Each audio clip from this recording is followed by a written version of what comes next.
Hey everybody, this is Johnny Beane, and this is Straturday Night Live. Welcome everyone. Welcome. It's what time is it? It's 9:05 p.m. out here in Santa Cruz. So we're only, what, 15 minutes late? Yeah. No. Okay. We're right on time. Yeah, here we go. We're right on time. Oh, there we are. There we are. That's it. Yeah, it's April 4th. It's 8:05 somewhere. Yeah, April 4th, 2020. Subscribe, leave a thumbs up, Facebook, thumb. This is a podcast. Spotify, Apple Podcast, Stitcher. Why are you yelling? I'm just trying to get it over with. There's a lot of yelling going on. Coming to a theater near you. I've got cold pasta I got to get back to. Tonight, it's a very loud Johnny Beane TV. Well, what was it, David last night with his? He was doing the whole, like doing that kind of thing. You can't see my mic and do it. Like, you can do the same thing if I want. I didn't know what you were doing. I can do that. We can talk like that tonight. How's that sound? Yeah. I can do it. Does that sound all right? That's good. Yeah. We'll do the ASMR. We'll just talk like this. Don't do that. We'll just That won't get old quick. I can't do that. I don't think this microphone does that unless I go in here and do it like that. I guess You can tell my light is actually on my mic stand. Every time I move my mic, my light goes out. Okay. Yeah, really quickly. Yeah, this is a podcast on Spotify, Apple Podcasts, Stitcher, TuneIn, Castbox, Google Podcasts, and you can't hear it anywhere. It's getting quicker and quicker, man. It's like it used to take, like, if I would upload something to let's say Apple, it wouldn't show up till the next day. But now, as soon as I upload it, it's there. Yes. God bless the internet. It's cool. Right? That's always good. I remember when the internet was first a thing. I'm like, oh my God, I'm on at 14.4. I'm on at 14.4. Oh, dial up, yeah. Yeah, it took 20 minutes to get on, and then you were like on at 14.4. I'm like, cool. If somebody sends me a nude, it'll take me all night to download it. I'll turn the monitor off, and hopefully she won't see it. Yeah, or the days of Napster, Yeah, you know what? Stealing audio. Here's what I loved about Napster. Borrowing. This is why I'm mad that Napster went away. I'm sorry, I'm just sharing the video for you guys. Thank you, Johnny. I mean, stealing. I got mad. Exactly. Taking credit for it. I got mad when they shut Napster down because I used it for finding music that was out of print. Things that I couldn't buy. Like bootlegs and concerts and stuff. Yeah, I mean, it was for stuff. Like, look, if there were an opportunity for me to spend money on That's the the way material I that I got looked from at Napster, I would have. I've got several discs that are literally marked Napsternative, like all these like alternative songs that you couldn't get. Like if somebody wants to put out Fisher Zed's "Going Deaf for a Living" on CD, I'll buy it. But I have you that. couldn't. You couldn't do you really? No. I didn't think so. I don't know what that is. I don't either. Right, exactly. That's my point. My point is, if all these obscure, you've seen you can see over my shoulder the rack of CDs and stuff like that. I still have physical copies of music, and Napster was only for me to get digital copies of stuff that you couldn't buy. Yeah. So I'm pissed that file sharing is gone because No, it's not gone. I'm still doing file sharing. In fact, I just downloaded a great show tonight. I'll talk about it at some point. All right, well. It's perfectly legal. It's Trader. I mean, it's all Trader sites. Well, it's not. It's Trader. Trader sites are somewhat legal. No, they're not. You give somebody, The stuff it's that's like on the main. they can take your stuff, you can take their stuff, and it's just it's just floating. It's in the cloud right there. Right? Yeah. It's all in the cloud. But you're not. You just have to you got to find out how to access. You're not scared of I'm sorry to say, the It's virus, just, the virus word, which we're all sick of by now. Aren't you scared of getting some sort of virus through doing It's that? kind of a secure site. It's a members only site. So I mean, I don't know. Oh, what kind of site is this? It's just a tape trader type of stuff. all the bootleg. What kind of tapes? All audio concert. Traders. Concert. What kind of concerts? The good concerts. The good kind. How good? Very good. No, here's the thing. Back legally, here's what the issue was. The issue wasn't downloading music. The issue was making the music available for download.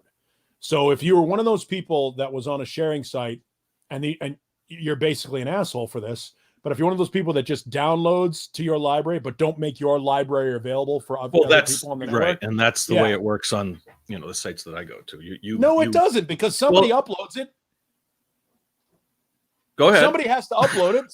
Somebody had to upload it for you to download. But it's one of those things, like you were saying, that you can't get anywhere else. It's a concert from that somebody taped back in 1978 and was on a cassette, and so finally years later in 2020 somebody pulls that, and this is literally a lot of the stuff that a lot of it's from radio, like quarter-inch stuff, like pre-FM or stuff that's come down through filtered through, but was never something that was offered for money.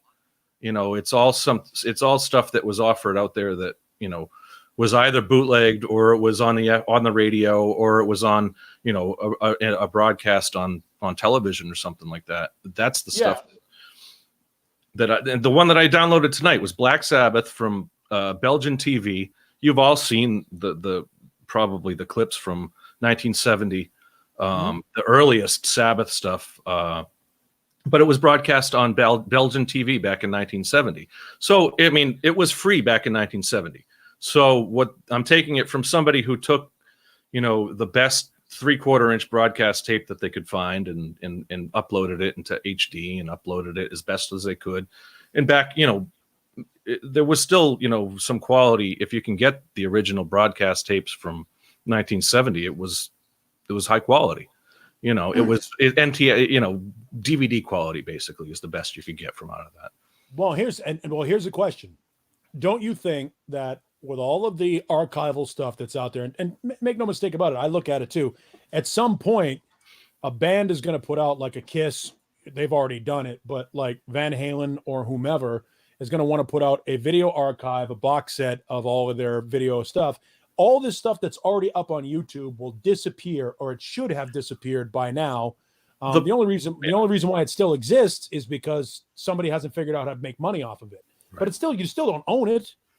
But it's also depending on the quality that you get, and that's where the one that I found tonight, I've found like the 240 quality on YouTube all over the Black Sabbath show I'm talking about, and I've found like the 360 quality. But this, you can tell. I mean, I went to school for video production for years ago, and I know, but I'm just saying, I know what a 3/4-inch videotape print will look like, from 1970.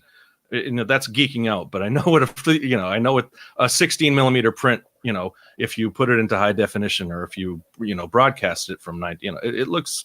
You can tell the quality is the best I've seen. So I guess that's what I'm getting at, and the audio quality as well. So it's an original kind of print from 1970. All right. So let me ask you a question. Let's say you've worked on your model of the stage set. All right. And I haven't worked on it in weeks, but yeah. Let's just say you're working on your model of the stage set, and somebody takes a picture of the model that you're working on, builds their own model that you were planning on putting out, by all means, and puts it out and denies you your retirement nest egg. Is it still okay then? I would. Yeah, that's fine by me. No, it's not. At this point. No, well, I don't. I mean, nobody's going to build a high quality model of the piece of shit that I, threw together in a week, or in a couple hours. So, well, maybe use a different instead of model. Well, yeah, I mean, there's not a lot of copyrighted material that I own or anything like that. But I mean, I know what you're saying. Okay, so if you want to go that route, I made a college film or something like that someone wants to take, make money off of,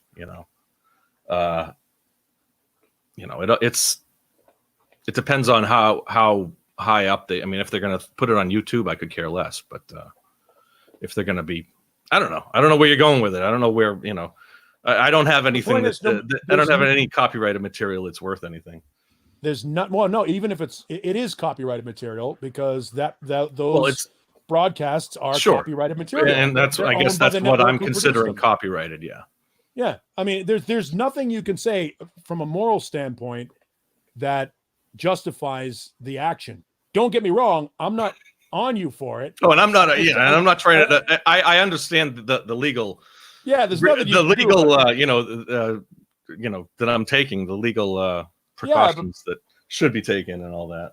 When it's all said and done, if you didn't create it, you don't own it unless you bought it. Right. And if you didn't buy it, you've stolen it.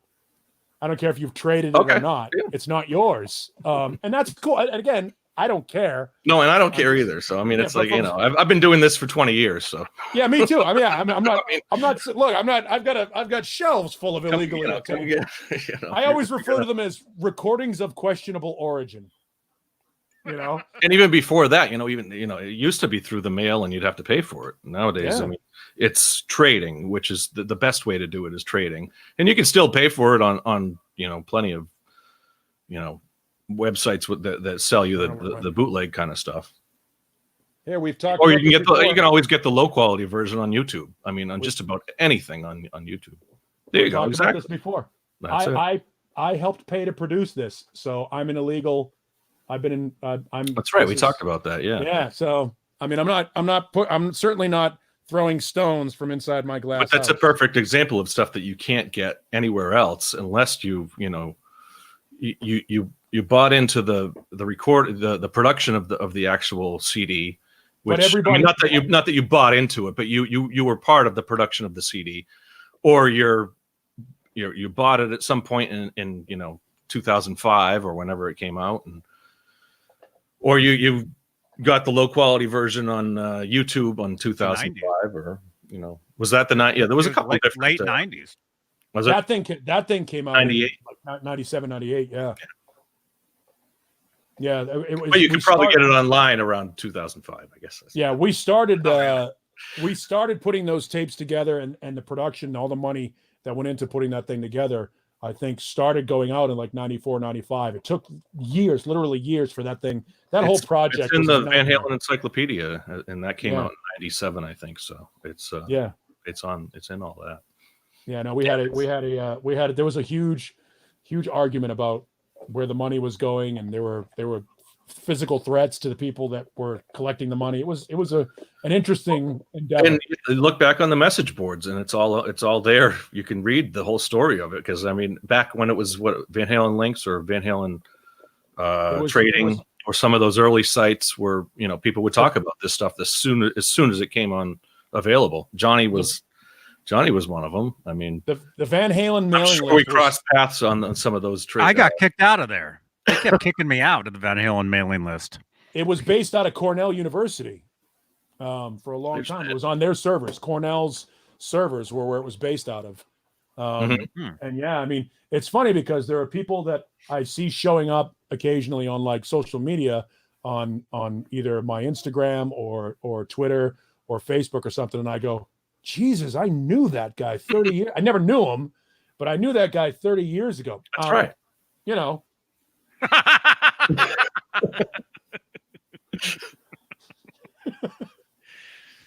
I know what you're saying. Absolutely. Yeah. So I mean, there's some of those. We've all crossed paths on some of those. Yeah, on some of those. Yeah, some of those people have been around forever, and I mean. But man, the information that I mean, back in 2005 that you could find on some of those. That was the only place you could find, people making copies of or people making tributes of EVH guitars and that kind of stuff, before they were really mass marketed, and you could get them through EVH. But a lot of that, looking for the original patterns for the Circles guitar and that kind of stuff. When I was building, a guitar, and I was contemplating going down that path, but I decided not to try my attempt at it yet. But I don't know what's going to happen first. You're going to finish your VH guitar, or I've got so many little, or Brian Griffin finishes that novel he's writing. Yeah. I know. Or we get to go back outside. Or we get to go back outside. Yeah. Here's the thing. What's going to happen first? Exactly. I've been joking about this for a while. I'm running out of excuses to be terrible at guitar, because same. That's what I mean. Running out of excuses to finish my projects. Yeah.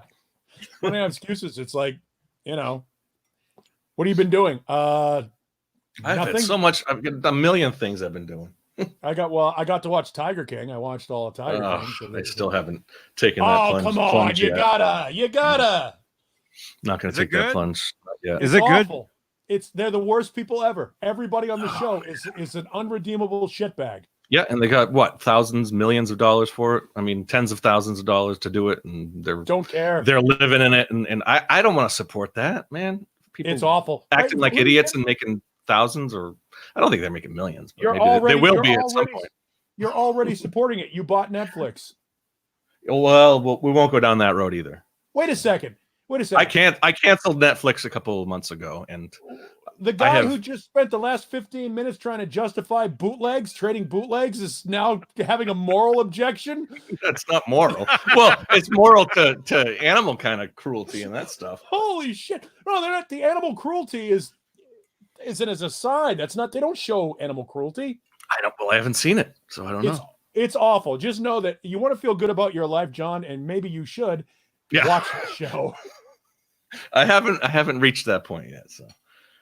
No, I did cancel Netflix a couple months ago, and my sister gave me her password, so I haven't yet logged on. I'll do that at some point. So now we've gone. Okay, I just want to make this straight. Tape trading is okay. Borrowing Netflix passwords is fine. Using your sisters to steal network programming, Netflix programming. That's not stealing anything. It's a family deal. Fuck you. Try to justify. Oh my God. Paul is really getting offended by this. No, I just think it's funny. It just makes me laugh. And we're going in every different direction of exactly. How much more television can I steal? How many more movies can I steal? The moral compass it's really awesome. Not that bad. Come on. I do have a Hulu subscription, and I do have a cable subscription, Comcast. Cable? Yeah. So, hey, that's a rarity these days. I'm kidding. Anyway, that was how's the chat? How's the chat doing anyway? We've kind of completely. Michael Smith is out there. I've seen him a couple times. Captain. Who else is out there? Who's in there?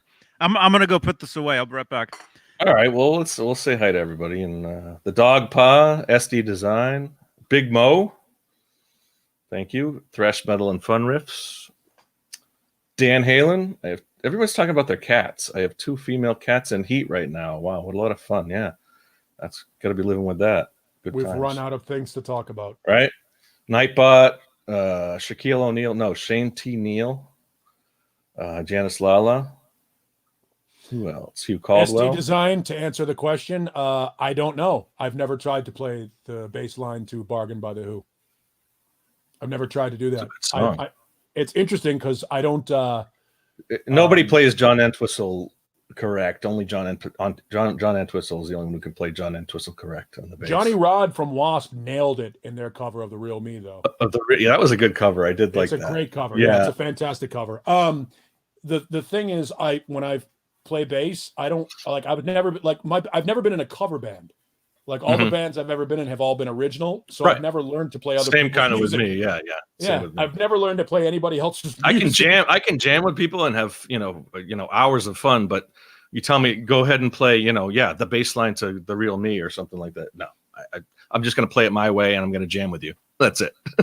Yeah, I mean, I sit there. I'll sit with the bass and just pick some things out, but like before we go on, I see we can't play anything because then we'll get nailed for playing copyrighted material. Not the way we play it. No, yes, if just playing it properly, that's all. Which is how I play. But I was playing some Zeppelin and some stuff like that before we started the show. I'll do that just to goof around, but I'm the guy that, like, every party you've ever been to, the guy's got a guitar. What does he do? He plays the first part of a song, and then when he gets to the part where he goes, that's all I know. Yeah, exactly. I can play the beginning or parts of 100 different songs. That's exactly, same here. Yeah, riffs. I'm a riff. I completely riff. Yeah, that's it. Yeah. And it's a jumping off point. And if you're starting a song that's in an AC/DC song or something like that, and it's 3 chords, and you just start riffing on those 3 chords, and that's not that because AC/DC will play it. Malcolm and Angus have very specific ways that they've played it. Not that it's it's not simple stuff, because they play it well, and they play it perfect. They make it seem simple, but they play it, exactly. Funny thing about it is I haven't picked up the bass in forever, but now we have the stay in home order. So there you go. It's back. Oh yeah, the starting to get the callus. There it is. Back. Yeah, I haven't played in so long that it went away. My hand got soft. I'm like, You from finger picking on the bass on the bass. Yeah, I can't play with a pick. I can't play. I can't. When I try to play guitar, I can't finger pick, and when I try to play bass, I can't pick with a pick. I love playing bass. We were talking about that earlier, playing bass with the finger picking on the bass and just going at it. And your fingers after an hour are just, they get bruised. But it's fun. Yeah. I mean, that's just crank up a little bit of gain on there, a little bit of dirt in the sound and playing that like John Entwistle kind of bass, man. Well, with an acoustic, it's all about the attack. You know what I mean, with your fingers. So big Johnny Twinkle. Well, the Ox. So yeah, I mean, that's what I've been doing is playing more bass and also laying down vocals on like karaoke beds and stuff like that. That's what I've been killing my time with. Yeah. Nice. Seriously, I uploaded a couple of them last night, or one last night, one this morning, for the fun of it, just joking around. Well, as a vocal, I mean, you were mostly a vocalist when you played in bands. So is that a lot of, do you do that often? Kind of do like the karaoke? Because I mean, you can. It's essentially karaoke, yeah. Right. I mean, it's a good way to practice. I assume that's a good way to practice. Yeah. Well, it's a good way to get back into shape too. Like my old guitar player and I have talked about maybe writing some stuff. The internet has made it so easy to do that now, where he can just do some music on his. His DAW system. Send me. It's like what Jay was doing with the Gizmochi stuff. Yeah. Yeah, he can just send me the files. He can direct file, send them to me. I can open up on mine, lay down the vocals, mix everything, send it back to him. So, getting back into shape, like anything else, when you play, you got to get the calluses here. Got to get your vocal cords back in. So you practice by picking up some songs and stuff. And the interesting thing about it is songs that you used to be able to sing like they were nothing. Suddenly, when you haven't sung in that register in so long, just like any other muscle, your throat gets tired too. So that's what I've been doing, is just sort of working my way back into it. I've never sung at all. I've tried to sing a little bit of background vocals, but nothing. At the time, I had no clue what singing was about. And, over the years, I kind of have been able to refine my kind of, singing in the car or singing, by myself to be able to sing in key. So I feel like I can sing in key and I can hold the tune, but I would never put it out there. I would never, put my vocals out there. Now, my natural singing voice is actually higher than my speaking voice, which is usually that's kind of the way it is, isn't it? Yeah. So people, they go, well, you don't look like a guy that would sing that style of music. But yeah. Although, what I was thinking of, I was listening to Metallica. It was on the radio the other day. And has James Hetfield ever used a falsetto voice? Yes, and he's also used a pitch corrector. It's pretty rare, though. I mean, James Hetfield falsetto is a rare kind of. Like, you got Geddy Lee. Even Dave Mustaine will really belt out the falsetto. But in No Leaf Clover, when he goes, and it comes to me, he's using his falsetto, and he's also using a pitch corrector. Oh, well, I'm sure he has, and I just haven't. But I was thinking about that, and I don't know what song I was listening to, and I was saying just trying to think back on some of the Metallica and the James Hetfield kind of vocal stuff. Because whatever, I would think it was probably Fade to Black or something like that, and just a great, kind of deep Metallica song that is a classic. There are some of the later ones that weren't necessarily classics, but and just kind of thinking about the lyrics and stuff, and I guess I was in the zone at the time, just taking a drive, on these, days with nothing to do, at least you can go out and take a drive and listen to some music. Yeah. Oh my God, Johnny Beane is joining us tonight. Johnny Beane back. It's back. his show. It's his TV show. Remember, it's Johnny Beane TV. Remember the name on the marquee. There's no hotel room for the Pips. Oh. That was actually, I'm not going to say who it was. No. But there was a band. There was a band that claims to be a society. And the head person of that band is recovering, and they are isolated from the rest of the band more often than not right now. So fast forward, we're on the bus. It's me and a friend of mine. We're on the bus and we're talking to this person who's no longer in the band. And we asked him, we go, well, where's so-and-so, unnamed member of the society? And I'm still lost. And he goes, oh, he goes, he's back at the hotel. And we go, well, wait a minute, he's got a hotel room and you guys are on the bus? And he goes, yeah, there's no hotel room for the Pips. That was good, yeah. A good punchline. It was a great line, but there was a little bit of bitterness. Yeah, that guy would later leave the band and be charged with possession of child pornography. So, it's a happy ending. Who are we talking about? Can we say? Or I guess we can't say. No. His nickname was the Evil Twin. Just know that. Okay. And then if anybody want to Google whoever that is, they'll know the whole story. All right. But yeah, it was an ugly situation. He was not happy. And it turns out he was not really a great human being either. So, jeez. Yeah, you're Googling it, aren't you? No, I'm just looking at the chat. No. I meant John. I thought John. Yeah, I know. Yeah, I know. Oh, the word. you know who I'm talking about. Johnny Beane, you know who I'm talking about. I have an idea. Yeah. So just leave it at that. But if anybody wants to look up the story, they can. Not a good story. It did not end well for him, and it sucks because he was a good dude. Well, at least we thought he was a good dude. And that, look, that happens. There are guys in bands.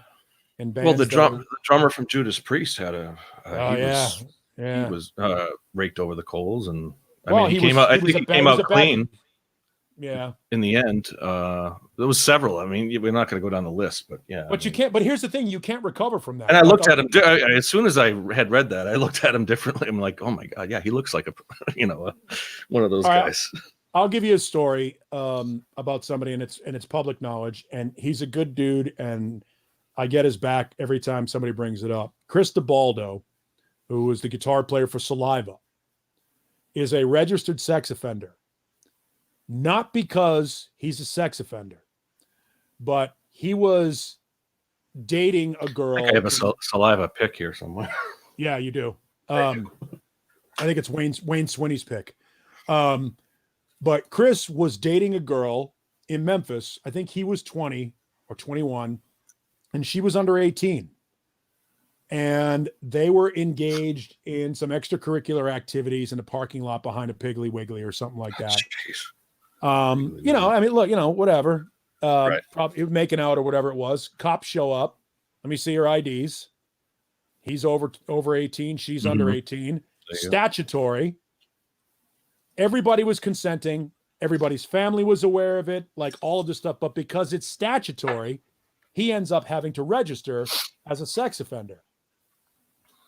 That's that. And you never recover from that label, even though, again, consensual relationship, parents were aware of it. Everybody was aware of it. The law, and it's the South where it's way more common than you would think culturally. But the law is the law. So now this guy gets this label for the rest of his life. I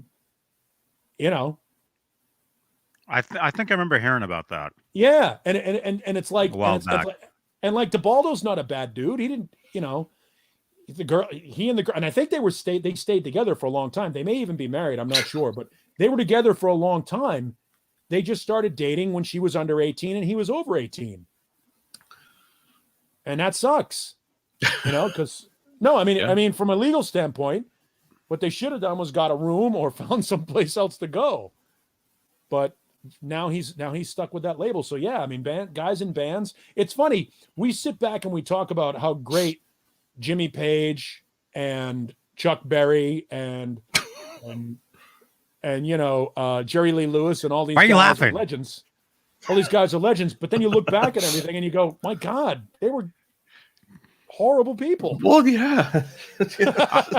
John, why are you laughing? Are you thinking about that Chuck Berry tape? Yeah, exactly. Well, and then, No. and then he goes to Jerry Lee Lewis, and I'm thinking like his 13-year-old cousin and that whole thing. It's like, man, But see but that's there's the whole history. There's that whole history. Yeah. Yeah, you know, we tend to look at these guys. If you look at what some of these guys were doing back then, they're monsters. Yeah. You know, Elvis was a monster. You know, they were. You know, it was what it was. He was a monster hit maker. Yeah, I'm looking at 10 of these, so I think we need to change subjects. I think those are there already. Are they? I don't know. I just checked in and I'm looking at that. And I'm like, what? Those crap, those man? are already there. I'm seeing them. Shit. Hey, Marcy doing Douglas, good to see you. Welcome to the internet. Yeah. No, You know, go ahead. For me, it was the opposite. When I was 17, I was dating a girl that was 19. Right. So it was Well, the yeah. opposite. So, I mean, yeah. Legally, she was there's scared. legally people have a problem with that. But yeah, I mean, it's like when you just get out of high school and you're dating someone who's in. I went to the prom and I was 19. I went to an out of town prom with a senior in high school and I was 19. And was it your school? She was I think 17 or 18. An out of town prom. Well, it was the next town over, whatever the hell you want to talk about. Yeah, my girlfriend in high school lived in a different town too. But I mean, it was 19. She was 17 or 18. So it's legally that's not really accepted. But it's like it happens. Yeah, my ex-wife was 8 years older than me. So we met.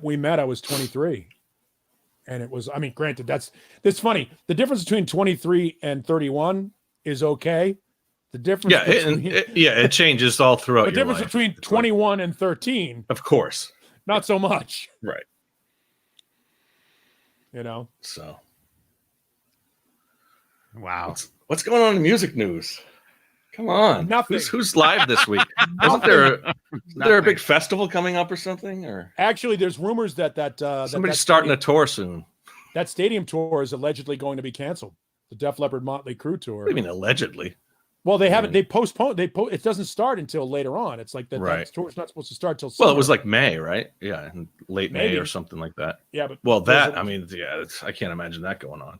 I mean, they may postpone it until the fall or something like that, or late summer. But they may not postpone it. It may be just done. So what happens to all the money that was put out for that? Vince Neil wants to get his paycheck for getting in shape and all that. It depends on what's recoupable. Yeah. That's why they have a tour insurance. I mean, any big tour like that will be backed by a large bank that's going to help them out if there was an issue like this. I'm sure contingencies and contracts kind of cover that stuff. Act of God. Yeah, well, I mean, usually I think there's at least I know, maybe John would be able to explain this. There's the band there's two Johns here. No, Johnny Beane, the other John. Oh, the real Johnny Beane. Yes, I'm laughing at that. I'm laughing at. We can talk about Chuck Berry. You want to talk about Chuck Berry, man? I was talking about Chuck Berry, king of rock and roll. He played a mean guitar, man. He was the originator. What was the first? It was, I mean, kind of considered the first rock and roll song. Well, that's his Rocket first. 88. Rocket 88. Was that? No, that wasn't Chuck Berry. Not him. Rocket 88 wasn't Chuck Berry. Did he really have a cousin named Marvin? That'd be interesting to find out. It'd be cool. We should. Marvin Berry. To this. Chuck Berry was the king of rock and roll. And so that was 55. Was Chuck Berry? If Back to the Future took place in 55, was Chuck Berry known in 55? November 5th, 1955. So when was Chuck Berry's first hit? Let's find out. Well, he was. Well, Chuck Berry I'll look it up. Chuck Berry was a noted domestic violence guy too. So, but he was a kick-ass guitar rock and roller in 1955 and on for a short time. Chuck Berry is the king of rock and roll. Yeah, Maybelline was 1955. So let's see, when did that drop? There it is. I love Chuck Berry. Here's a great story. Tom Petty, July of 55. So that was before the Back to the Future scene.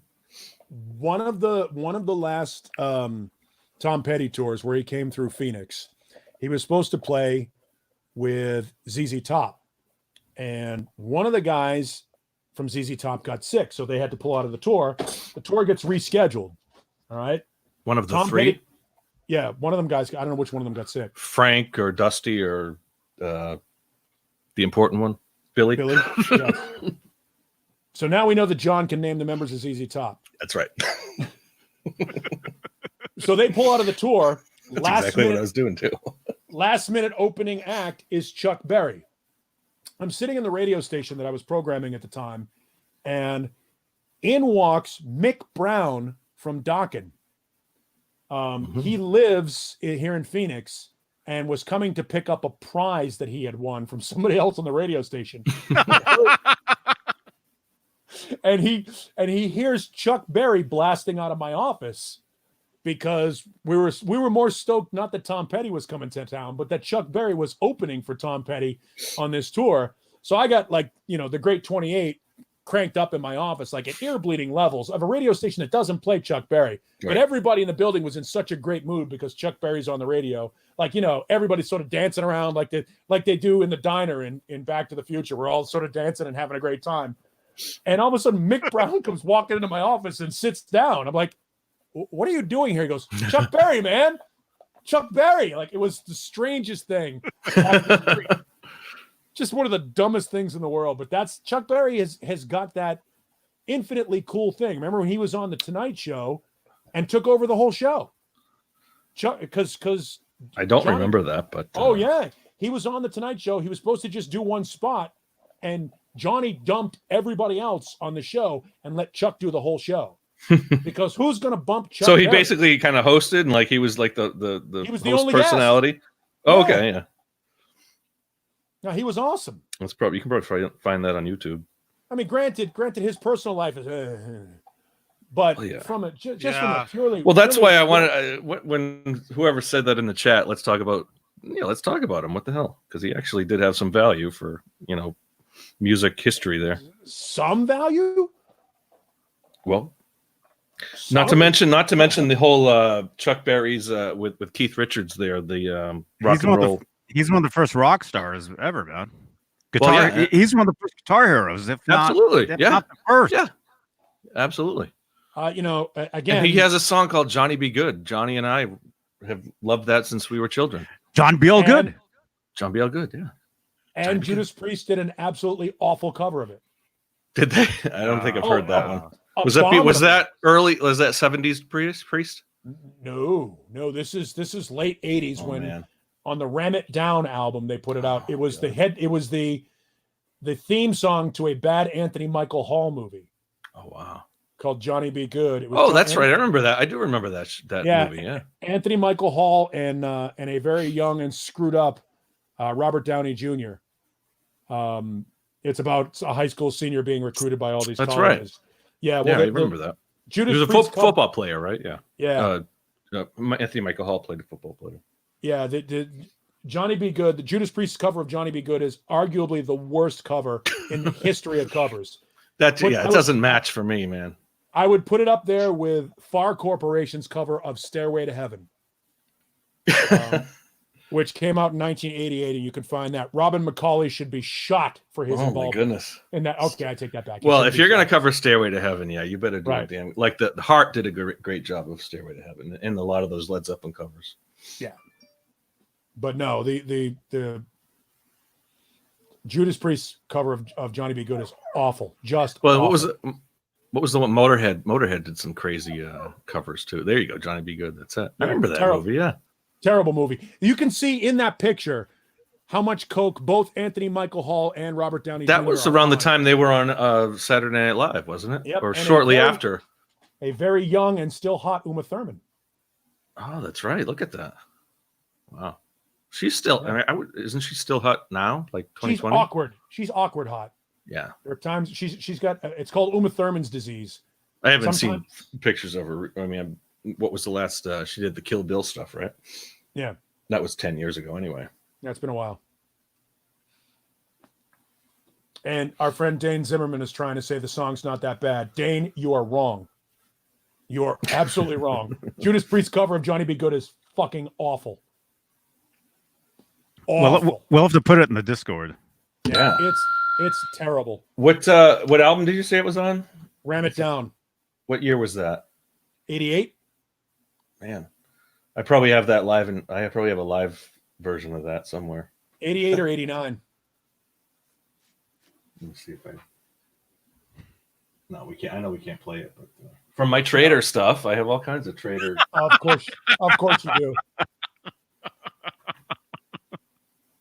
It's right next to your Pornhub file. Well, somebody was asking in the chat, how do you do the trader stuff? And it's the place that I go to is called Trader's Den. Go to Trader Den, and then you just have to sign up in Trader's Den. I've heard of that one. Yeah, I'd be too nervous because a lot of years ago, when a lot of that stuff first started, I've been a member on there for at least probably 10 years. So I tried it. Because what I would do was, this is before YouTube. This is years before. This was several years before YouTube. What's like Napster era? Yeah. I was playing cover tunes every week at an Irish pub in San Francisco. So every Tuesday night, I'd show up and play a different song with the entire pub. I drag my PA, actually this mic in this stand was in that pub every Tuesday night. And so I would, download, whatever song and then learn the song really quickly. Right. That was the only way I could get the song right away, because this is before YouTube. Right. So I would download the stuff. And then one night I was searching on there, and they had a bootleg of The Police, the Amnesty International concert they did in '86. I had never heard it till that point. So I'm like, wow, this is on there. Cool. I downloaded Madison it. Square Garden, right? I think it was in New Jersey. Oh, well, or Atlanta, or I don't know. It was somewhere. It's on. I have that. I have that somewhere. Yeah, I downloaded it. I listened to it. I'm like, looking it what? up right now. I'm like, man, that was awesome. And as soon as I stopped it, my computer goes off saying, "Oh infected. Virus." Back then, yeah. I mean, that was the last time. You were taking your chances then. I was like, no thanks. You're taking your chances. No, this site. I mean, I think I've been using it for at least 10 years, and I've never had any kind of virus or any kind of problem. You just have to you have to make sure that people are uploading as much as you're taking in. Basically, you have to be like 50-50. You're not downloading more than people are uploading from your kind of stuff. So, or else they'll get on you about it. So it's all concert stuff. It's nothing, it's not like this. I mean, that site in particular, you can't get any, there are sites, obviously, like porn sites out there that you can be trading that kind of shit for too. But no, I'm looking at concert stuff. But I didn't know there were porn sites you could do that, John. Why do you? You'll have to research that, because there are. But I don't endorse those. Seating, there you go. Isn't it called seating? That's what you see. I've never been there. I've never gone to any of that, so I don't know. I'm sorry. I'm eating some candy. I'm trying not. What are you eating? What are you eating? It's called it's the only candy left in the house. Normally I would not be eating this. Coffee, it's some sort of coffee like candy. It's called like Ross, or that's that Whole Foods Rio. Stuff. It's called Rio. Must have got that at Whole Foods, right? It looks like something that you would see in the candy dish at a grandfather's house. Yeah. Coffee Rio, it says. I just had one of those. It's like coffee candy. It's funny, we have a Cafe Rio here. Mm-hmm. I wonder if it's the same brand. Maybe. Yeah. Did you get that at Whole Foods?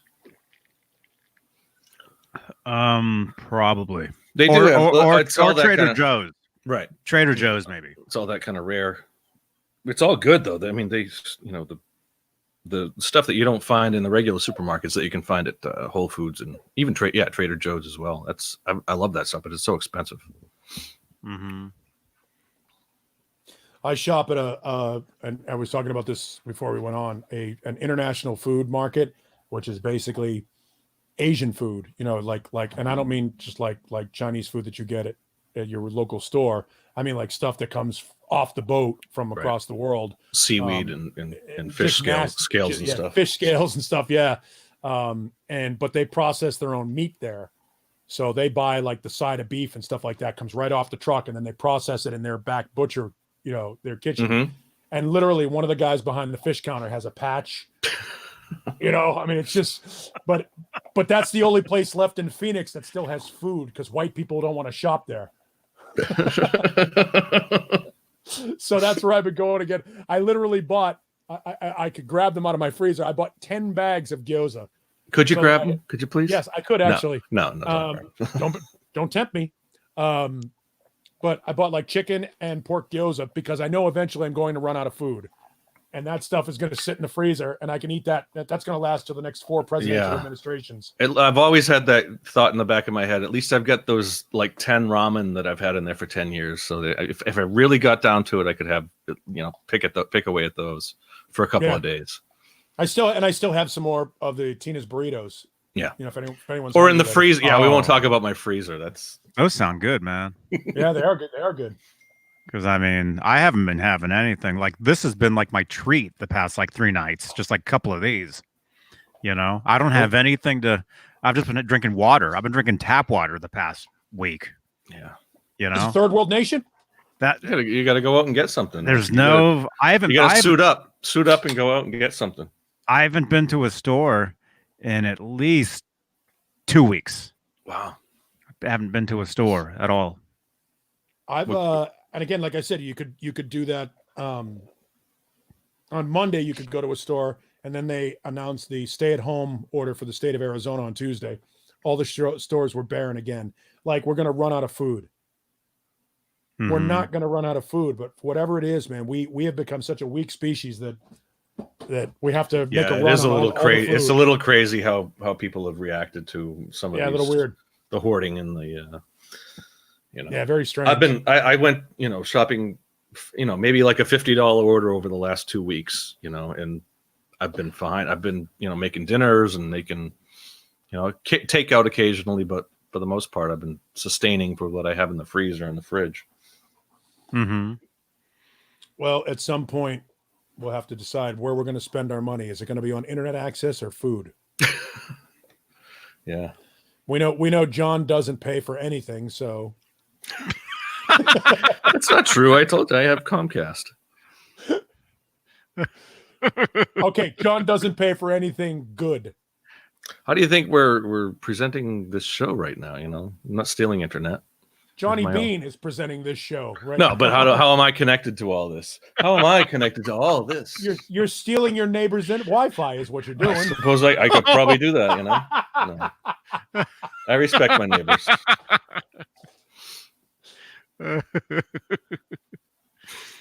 Yeah, because it's fun. Yeah, here in this house, internet is number one over everything. Well, yeah, that was the first thing I signed on to before I moved in here. Well, it's because it's funny. Like a week before, you want to make sure as soon as you move in that it's there. You want to see how important internet is. There was a glitch. I don't know if it was last Sunday, and somebody in the chat may have experienced it too. Last Sunday night at about 5:30 Pacific time, so that'd be 8:30 Eastern time. There was like about a 3-minute glitch on Netflix where nobody could get anything on Netflix. It was rebooting, and social media lost its mind. I bet. It was unbelievable. Like that network, for whatever it was, it burped for less than 5 minutes. But oh my, you would have thought the comet was coming to wipe out all life on this planet as we know it. It's the worst time for it to go down. You want to know how important the internet is? Watch when Facebook goes down for a day. Yeah. Oh, yeah. I've seen some of that. Yeah. We're so dependent on it. Or when every time YouTube goes down. See, anytime anything on the internet, goes off, number one place you want to go is Twitter. Because you'll look on there and everybody on there's like, hey, what's going on? What's going on? What's going on? So you'll know it's not just you. Right. Yeah. Ben Rossum says, yeah, he was on Netflix last Saturday or Sunday night when it went down for about 3 minutes. It was literally Only 3 minutes. I went nuts. I went and rebooted my entire network in my house. I was like, what's going on? I was, I rebooted all the receivers on my satellite dishes. I was like, this is ridiculous. Well, it's like that. How can I be expected to live like this? Back in the day when your power would go out and you'd call, because your phones would still work a lot of times when your power would go out, and you'd call like your a town over or something just to see, is your power on? Who's just to find out who's still out of power or something. I remember doing that. The other side of that is when you've got your phone with you, and you're down to less than 20% on your battery, and you don't have a charger, and you're not going home for 10 hours. Yeah. And you're like, oh, shit. You shut your phone off, and you shut it off, and you turn it on just to check your message, then shut it off again. Yeah. You text everybody. It's survival mode. Phone down. It's like all of a sudden you've moved to the middle of the outback. And you got to conserve that extra 10% of battery power you have. Yeah. The last 10%. Yeah. I forget who was the comedian that did. I think it might have been Seinfeld. Seinfeld did a joke about the idea of the only place in the world where you're completely unreachable now because of technology is the shower. Yeah. You're in the shower. He's right over there, but we can't get him. He's in the shower. He's 10. I know he's 10 feet away. We could easily hand him the phone, but we can't. Sorry. Oh, yeah. I was in the shower a couple of days ago, and my phone kept ringing.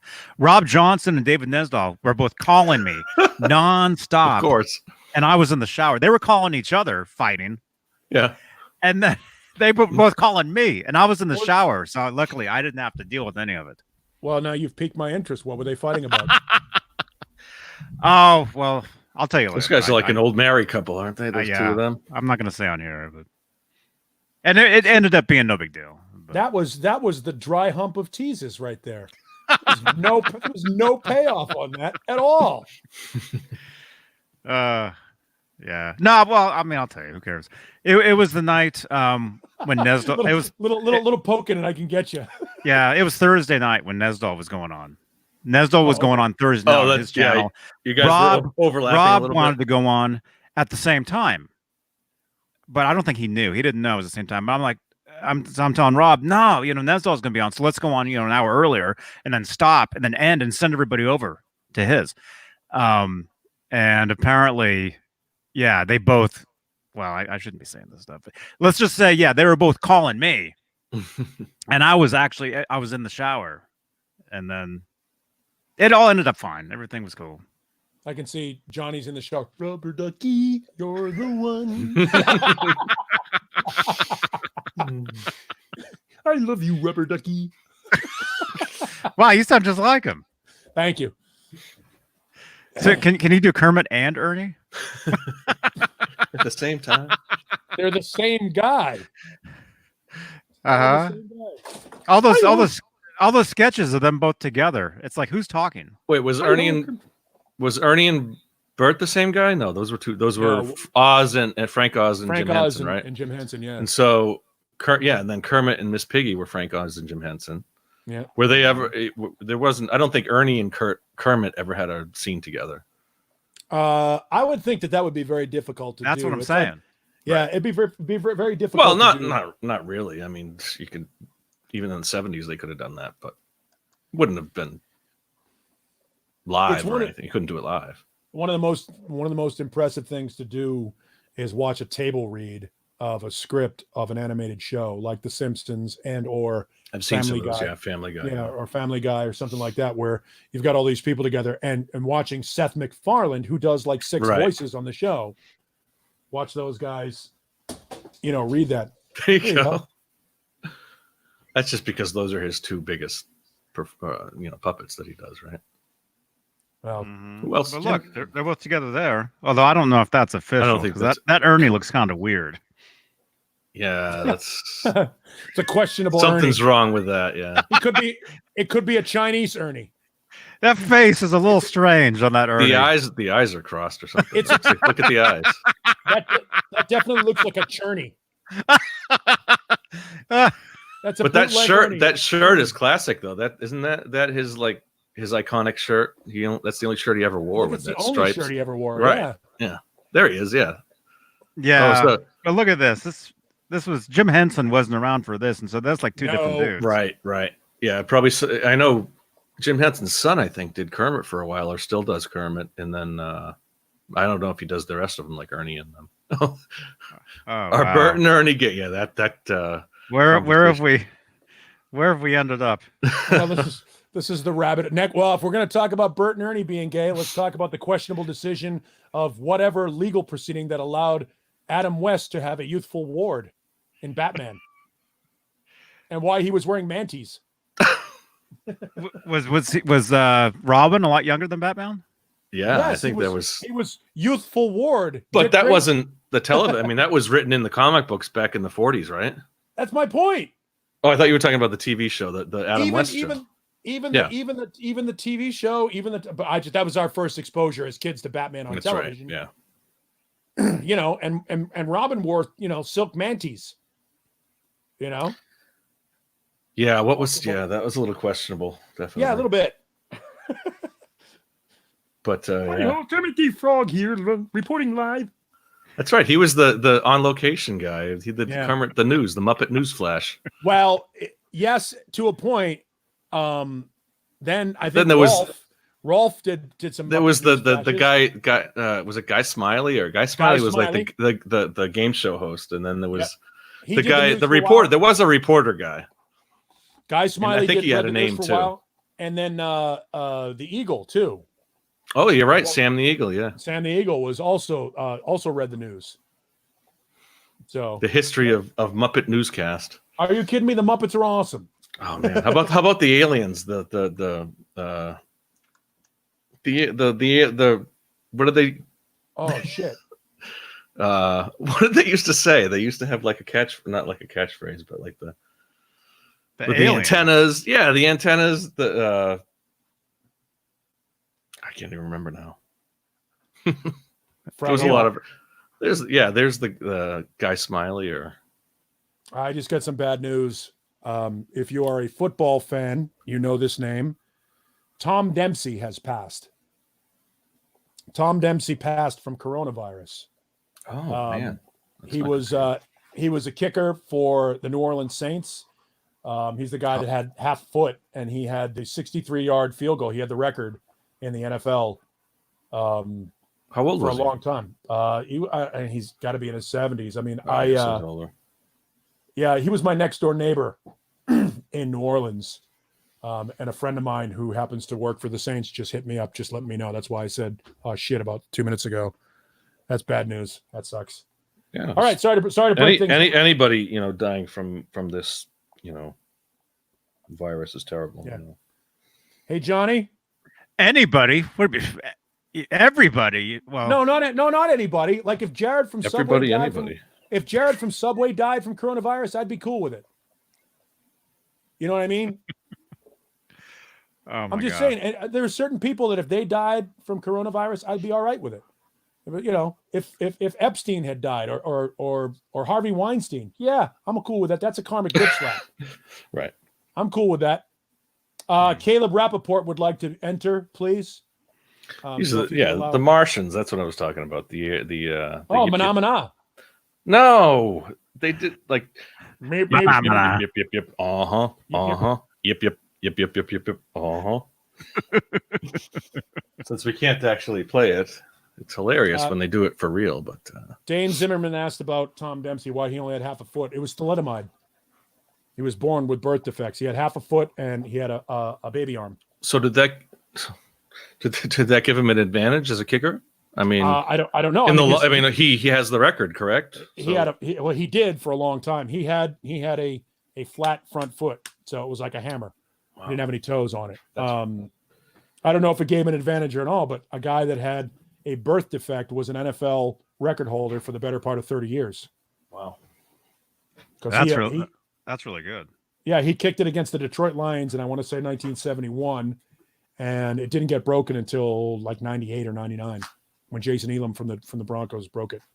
And the only reason why I know that is because they were my next door neighbors in New Orleans. We had townhouses and shared a firewall. And one day I came home from work, and there were NBC Sports and ESPN, and everybody was all in front of my house. I'm like, what the hell's going on in front of my house? And I got there. The coolest thing about it was I didn't know who he was. And one of the grounds people was like, I see you moved in next to Mr. Tom. And I don't know. I go, who's Mr. Tom? And the guy looked at me and goes, you ain't from around here, are you? I go, no. Oh, Mr. Tom? Mr. Tom. Yeah. And it was, right out of Central Casting. And Tom and I never talked. He never talked about radio, and I never talked about football as far as outside of just talking about football. We never talked about what he did.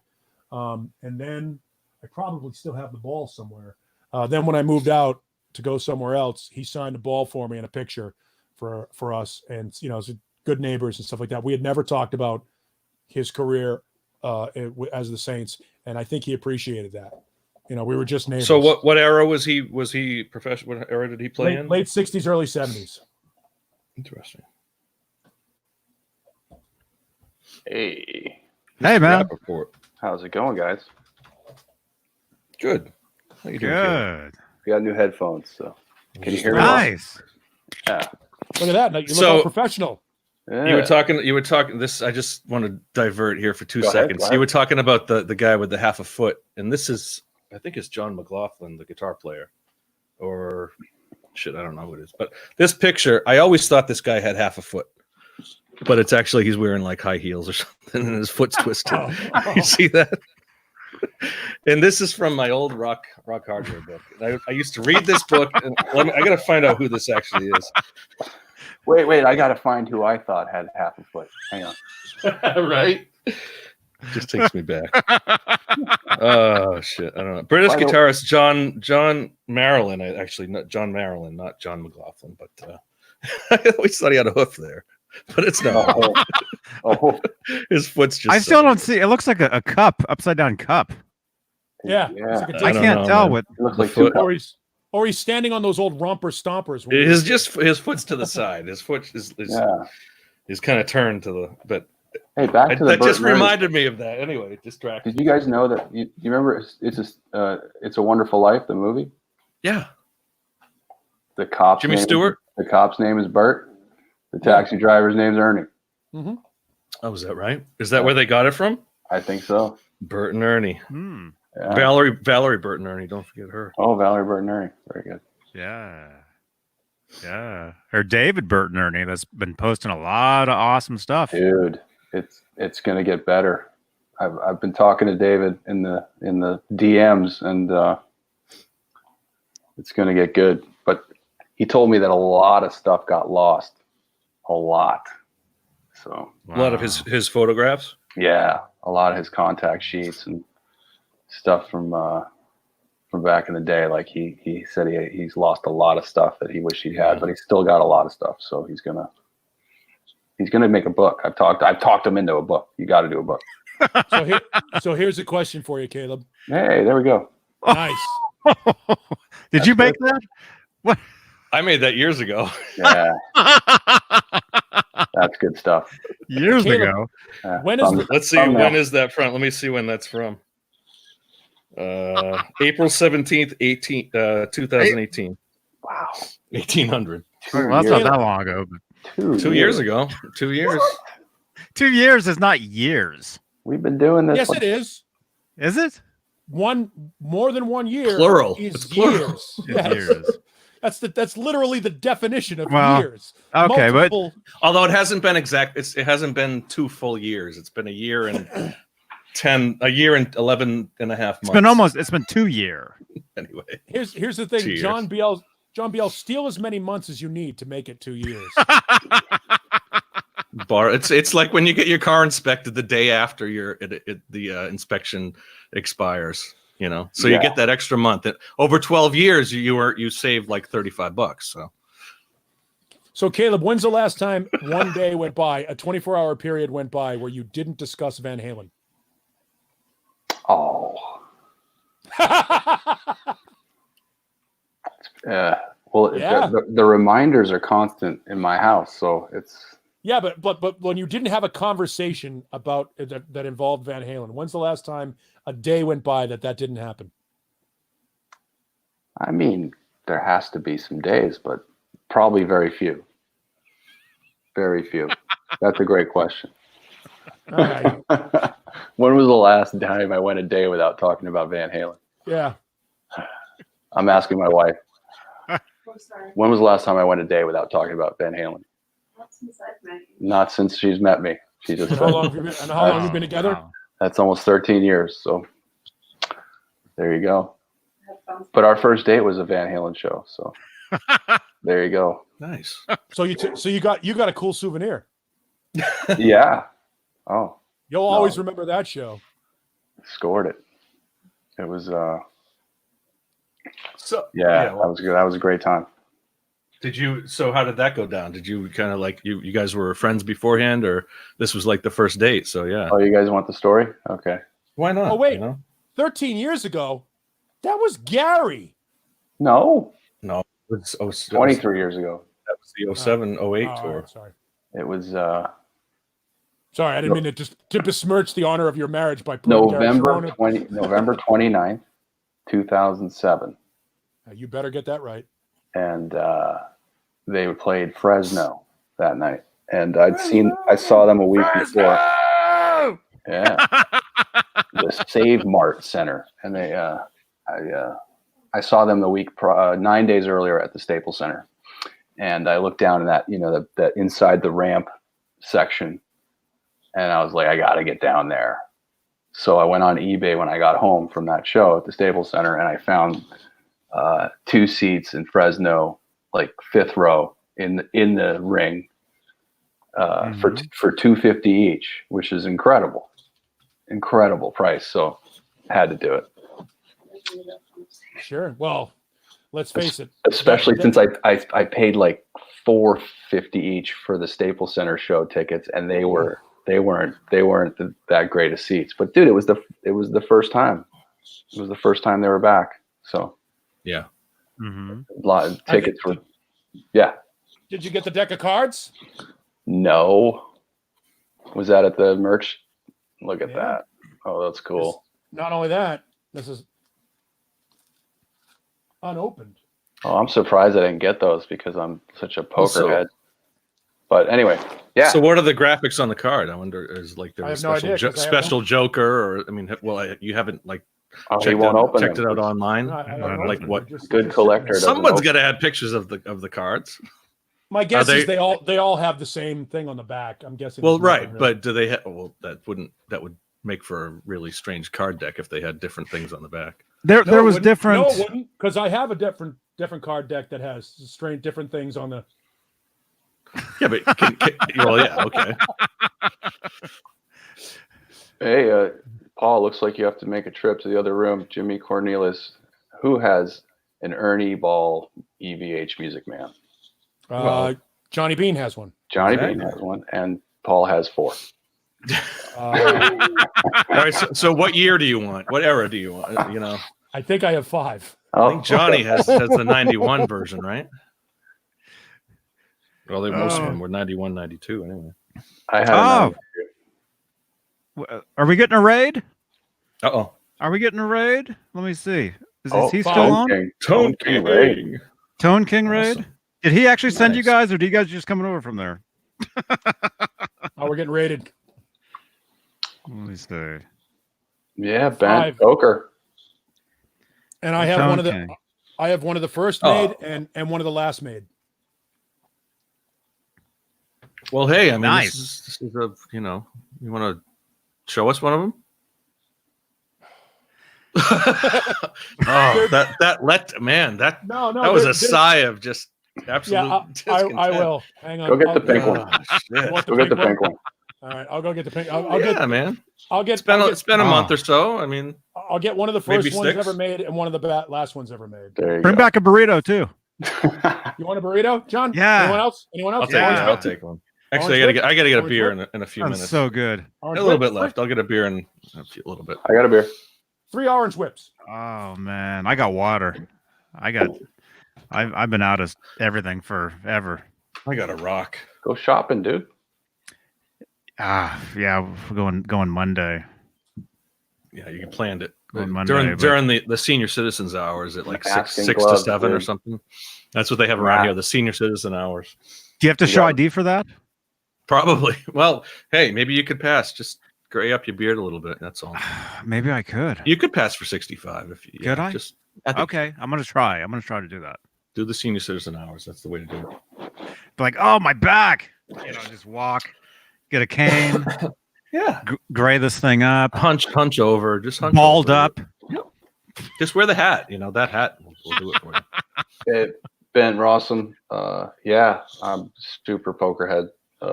I played in 3 World Series events in Vegas. Yeah, Caleb's a man. Cash twice. So you can look up my stats on the Hendon mob. If you want to front, if you want to stake Caleb, just let him know. He'll definitely go at it for you. It was looking like I was gonna play the main event this summer, so maybe Not not. anymore. Wow. Sorry. Jimmy's asking how many years have I been doing the podcast? Well, this show technically it is a podcast, but technically this show I've been doing for maybe like 5 years, maybe 6. But the actual podcast I've only been doing for so many months. But I'm doing them.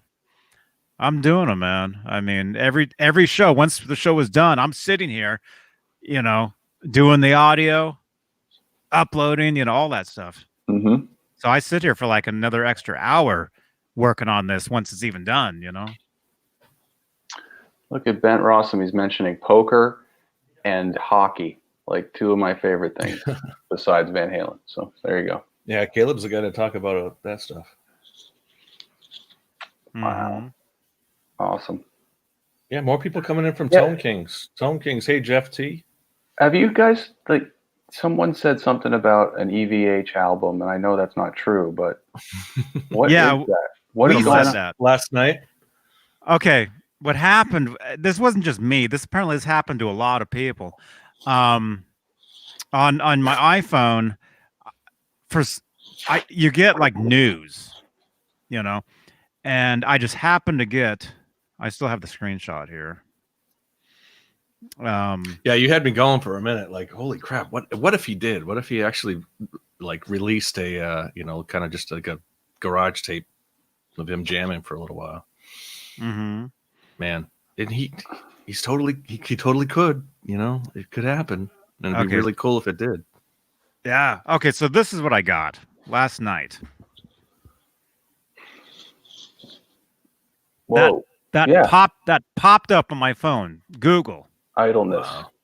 And then somebody was live on TikTok as well. I don't know who that is, but yeah, I got a few messages about that, and I was like, April Fools was 3 days ago. What's going on? So yeah, well, Johnny even had track listing. What were the names of the songs?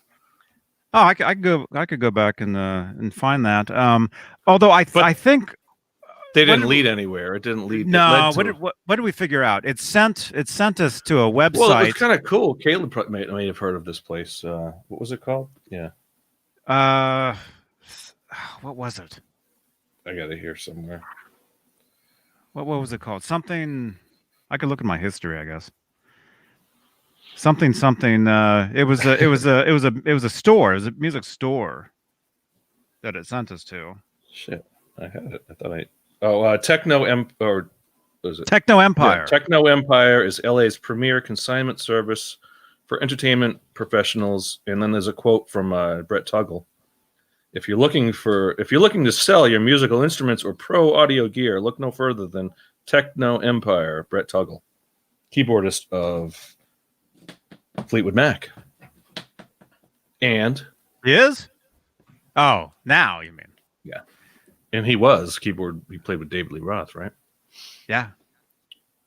Yeah. For at least Skyscraper. There could be some cool consignment stuff on that site. I mean, we should check that out at some point. I mean, because it's from the pros. I mean, if Brett Tuggle puts his stuff up there, that's kind of cool. If I was a keyboard player, I would play one of his his keyboards that he played backstage for David Lee Roth. Okay. So it sent us to that, but the whole thing about that track listing and everything, there was a lot of people on the Eddie Van Halen Facebook group also talking about this. and I scrolled Talking through about some the of that. April Fool's joke. Yeah, but it wasn't. It was yesterday. Are you sure though that the screenshot wasn't uploaded or You did it right on the air, right during your show yesterday. I think when you were talking. Yeah, the with Jay. screenshot was me. It was on my phone. It popped up. So the alert came up, last night, basically. Yeah. Okay, let's see. I mean, if he really did intend even to do something kind of underground, I don't think he would make it that hard to access. It would be like, a fan club or a Facebook group or something that he would post it to. I would think, or Instagram. No, it would go out to like Van Halen News Desk.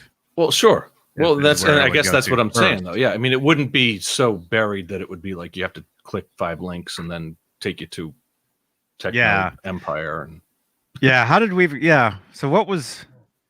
I'm in. But you did history. find a track listing. It'd be interesting to see what the track listing was. I'll show it. In the meantime, Paul, what do you got there? So here you go. There's by request. Caleb Rappaport wanted to see the Pink Wolf EVH. Look at that. The story of this guitar.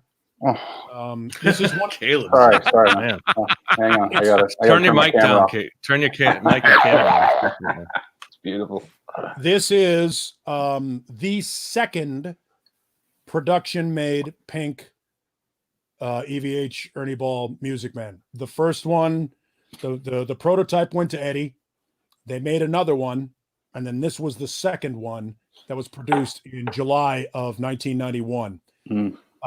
It was bought and shipped to Strings and Things in London, and aftermarket, somebody routed it out so that it was a free-floating trem. Now, I don't know sacrilege. I don't know who did the routing, but it's professional. Yeah. It looks exactly like Jerry Cantrell's routing job. That is the only flaw of the guitar if you consider routing out a guitar a flaw. Nobody knew at the time how rare the Pinks were going to be. Nobody knew that Eddie was only going to be making these guitars, have these guitars made for him for a couple of years. One of the other differences about this one versus the other Pinks is the early ones had a silver headstock decal on them. Later Pink Ernie Ball EVHs had the black. So this is as early as it gets, July 1991, and it is production model number 2. Not the serial number, but based upon the date of manufacture, I went back and tracked all of the Pinks that had been released during the run. And there were only 2 other Pinks made before this. One is Eddie's prototype, and the other one was the first production model. I have no idea who it belongs to, but this is a pretty.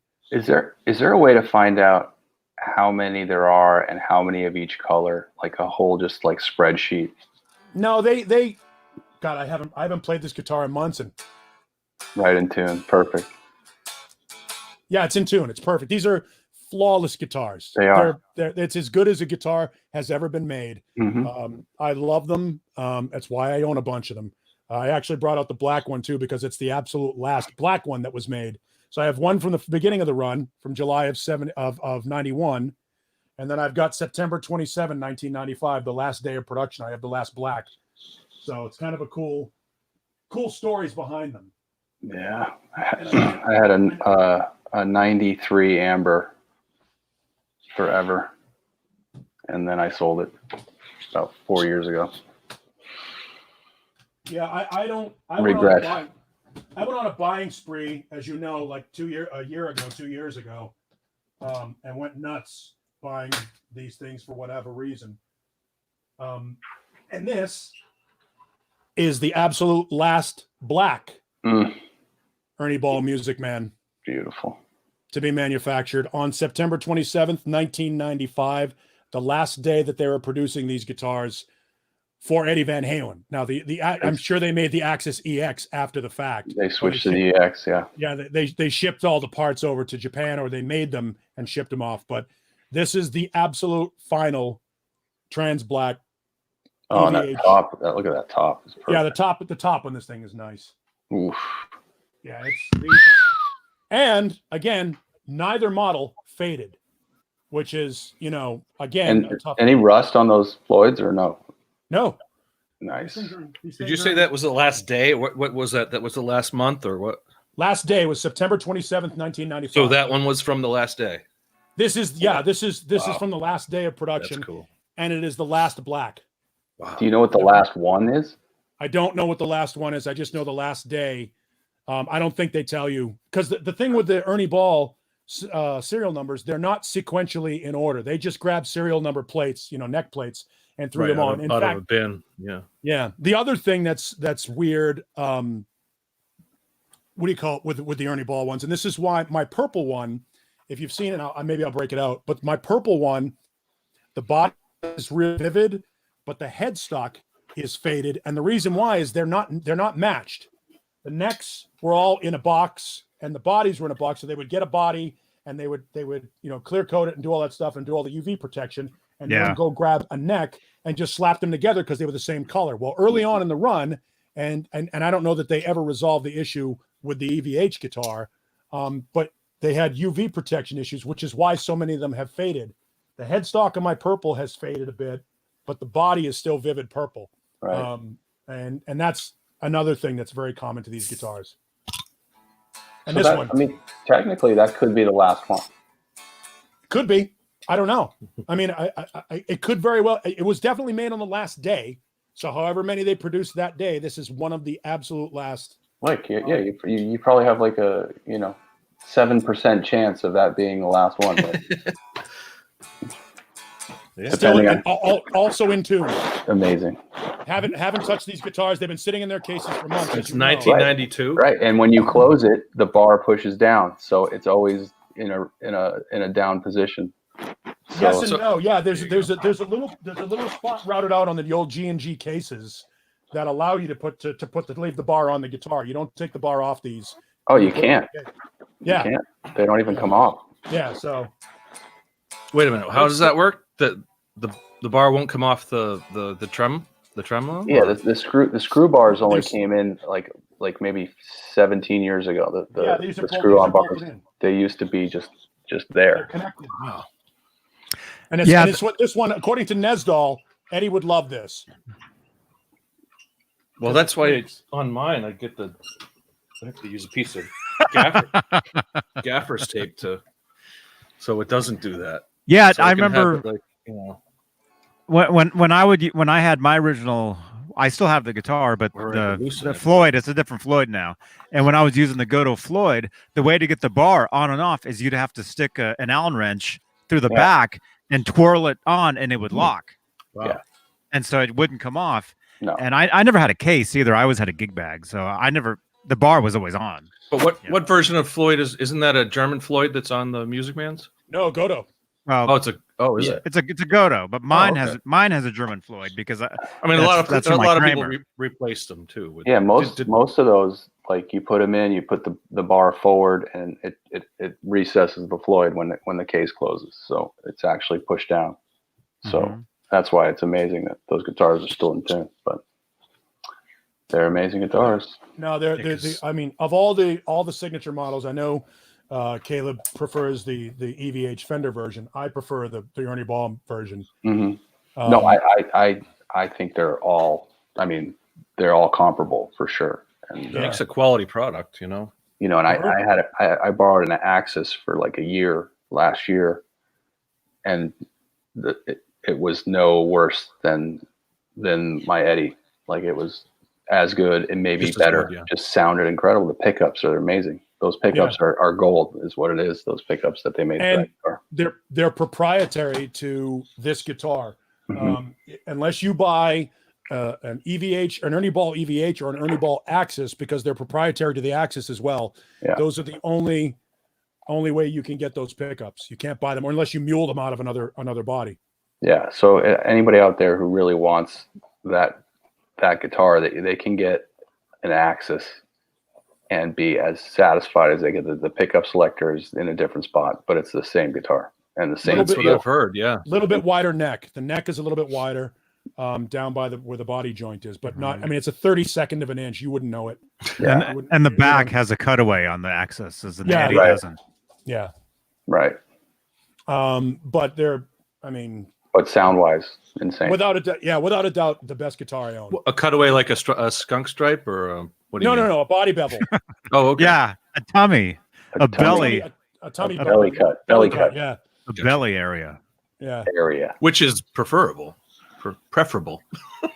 If you got the belly, although I'm losing mine, I need one for my belly. because of all this staying in the house the past couple weeks, I'm losing weight. I've lost like 7 pounds. Yeah, I think It's funny I probably gained 5 pounds anyway. That's the other side of it, because people are doing a lot of boredom eating now. A lot of people are putting on weight. Thanks for showing those, Paul. You're welcome. Yeah, thank you, Yeah, Paul. Those those are are- awesome. Super envy. Super. I love envy. those guitars. If I only knew how to play them. it would be Yeah. good. Well, here's the deal. When we play Phoenix, you're bringing the pink one to the show, and I'm playing it for half the show. So There you go. Yeah, I'll have to put insurance on it, yeah, you will. because you'll run. I'll You'll take it and run. no, be gone. You know where to find me. Hey, who else is it here? Wait a minute. Who's this Uh-oh. guy? Who's this guy? Who's that guy? Greg, Hey, everybody! Hello! Oh, the captain's man. in the house. I'm It's been a while, Michael. gonna put the guitars away. The dogs are starting to go, hey, can we play with these? No. Michael, how are you holding up, man? I love Haven't heard from you in a dogs, couple man. weeks. That dog. Yeah, I've been busy, man. Working. You know, Well, they I guess got that's me. good. No, it is good. I mean, it's good until they make you stay in a hotel and you hope you don't die. But outside of that, Yeah, hotels aren't the place to be. Oh. Scary.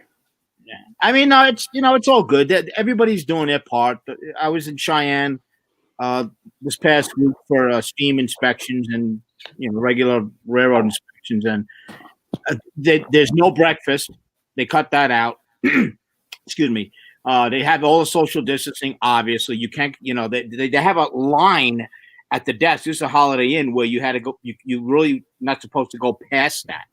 To talk to the person. Mhm. And the person, they're wearing gloves. They have masks. So even the housekeepers are walking around had masks on. Yeah. So, and this is up in Wyoming. So I mean, they're and I have wipes. You do the best you can, but you got to do your job. Right. So Yeah. but yeah, I've been. You're busy. lucky you're still working, man. I mean, a lot of people are, aren't able to make that paycheck anymore. 40% unemployment. Yeah, I consider myself lucky in that way. I'm considered essential, and I love my job. That's a great plus. And People still have to travel. I'm going to be back in Cheyenne, not this coming week, the following week, and then I'm going to be out in Kansas. Got a 7-hour drive to go to another place. So, are you flying? Are you taking planes? Driving. They Just driving? Yeah, planes is something that they don't want us doing for the most part. You know what I mean? You don't want to do it. No. I don't want to do it either. No, but so that's on the back burner. I mean, don't get me wrong. There's other, fellow employees that are flying because they have to. But for the most part, it's especially us, the inspectors, they don't want us in the planes. They want us just using our cars.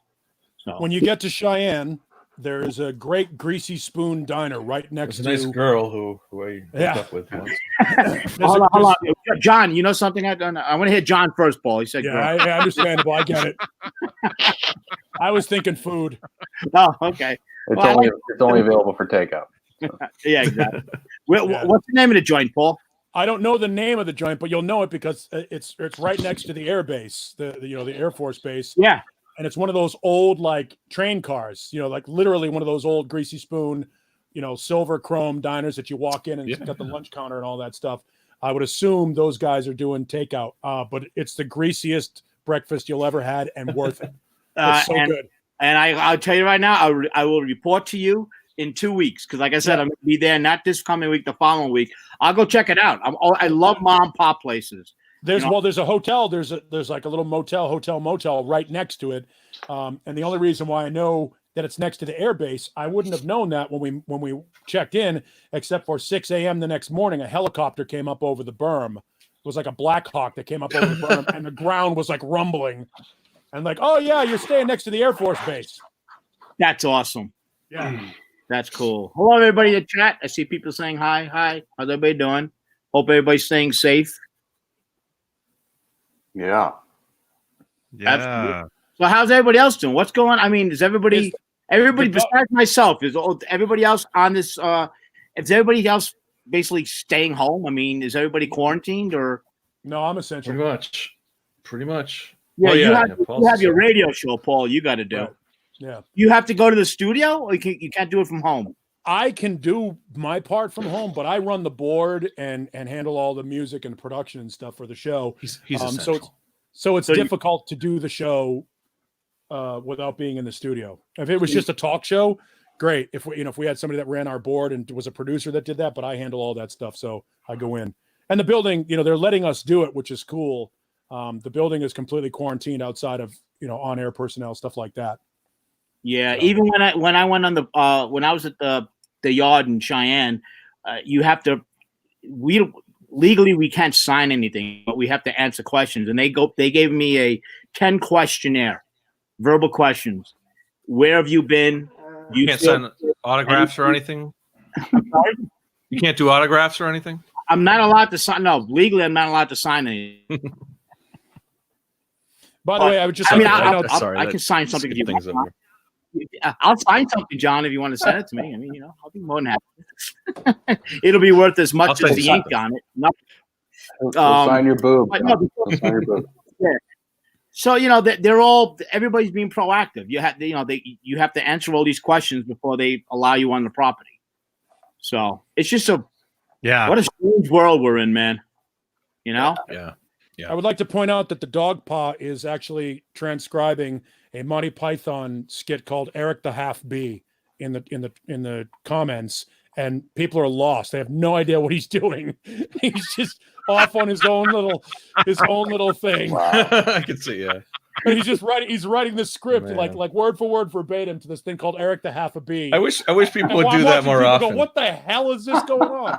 It's Feel such free a to do that. random thing. I love that. It's so random. That is awesome. Monty Python is so random, man. Yeah. The bee sketch. Yeah, I barely remember that one. Eric the Off Bee. That's funny. One of the funniest shows ever, in my opinion, Monty Python. Oh my god, most It's quotable the measuring too. stick. It's Yeah, the it is. measuring It stick really against which every other comedy show is measured against, and usually most fail. Yeah. Yes. Greatest sketch comedy show of all time. And The British had the best sketch comedy, even before Still Monty funny. Python. The early stuff. Johnny's a friend of the Dudley Moore stuff, and the '60s Dudley Moore like television stuff. Yeah, Was hilarious. Peter Sellers. Peter Sellers and the whole. Yeah. What was the television show? What was it? What was the name of the show that the BBC did that they were on? I can't think of it, but they did the whole. John Bell. Yeah, exactly. So many Beyond the Pale. Was it Beyond the Pale or that was one of them? But there was some great just early late '60s British sketch shows that even before Monty Python that were absolutely just had me dying laughing on the floor. There was one about a judge that was and it was Dudley Moore, I think was the judge. Beyond the Fringe. Beyond the Fringe. There you go. Yeah, that's what I was talking about. Well, they were originally going to call Monty Python Owl Stretching Time. Really? But they didn't quite. It ended up being a skit at some point. But when they ran it past the BBC, people went, well, that doesn't make any sense. They said, okay, well, we'll call it Monty Python's Flying Circus. And they were like, that's fine. Yeah. Such an amazing, such a great name. Come on. And it really means it's an absurd kind of name, but it. Monty Python was just an amalgam of. It was such a British kind of term, like a British name. Creepy name. Monty was like the kind of guy that you would run into as a used car salesman, and they wanted Python to be sort of cool and subversive.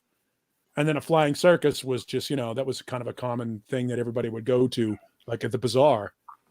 So that's where it became that, and it's it's beyond. The brilliant. BBC head of comedy wanted their name to include the word circus because the BBC referred to the 6 members wandering around the building as a circus. In particular, Baron von Tuk's circus after the Barry Took, who would blah, blah, blah, blah, blah. Anyway, flying had referred to making it sound like less of an actual circus and more like something from the World War One. Yeah, kind of like the flying. They had the flying circuses in World War One that were the Red Baron and that kind of stuff, or the flying circuses. Air shows. Yeah, we're getting some good comments in the chat room. They're talking about they're commenting on the Monty Python, like bring out your deads. There you go. Yeah, bring out your pedals. Bring out your pedals. Yeah. I'll tell you what's wrong with it, my lad. He's dead. He's not. I'm not dead. Oh, that's great. Yeah. Not dead yet. Nearly. I feel happy. See, the good news about that is you can take that sketch, that line, and then Johnny hasn't seen that, so Johnny doesn't know. No, I've probably seen it, but yeah. But there's so many of there's so many dead animal jokes. You've got the dead parrot sketch. Parrot, yeah. Bring out your dead. God. And then the dead cat. Remember that? I just spent 3 hours burying the cat. He's not dead then. No, but he's not a well cat. Yeah, they didn't like cats. Yeah. Those pythons didn't like cats.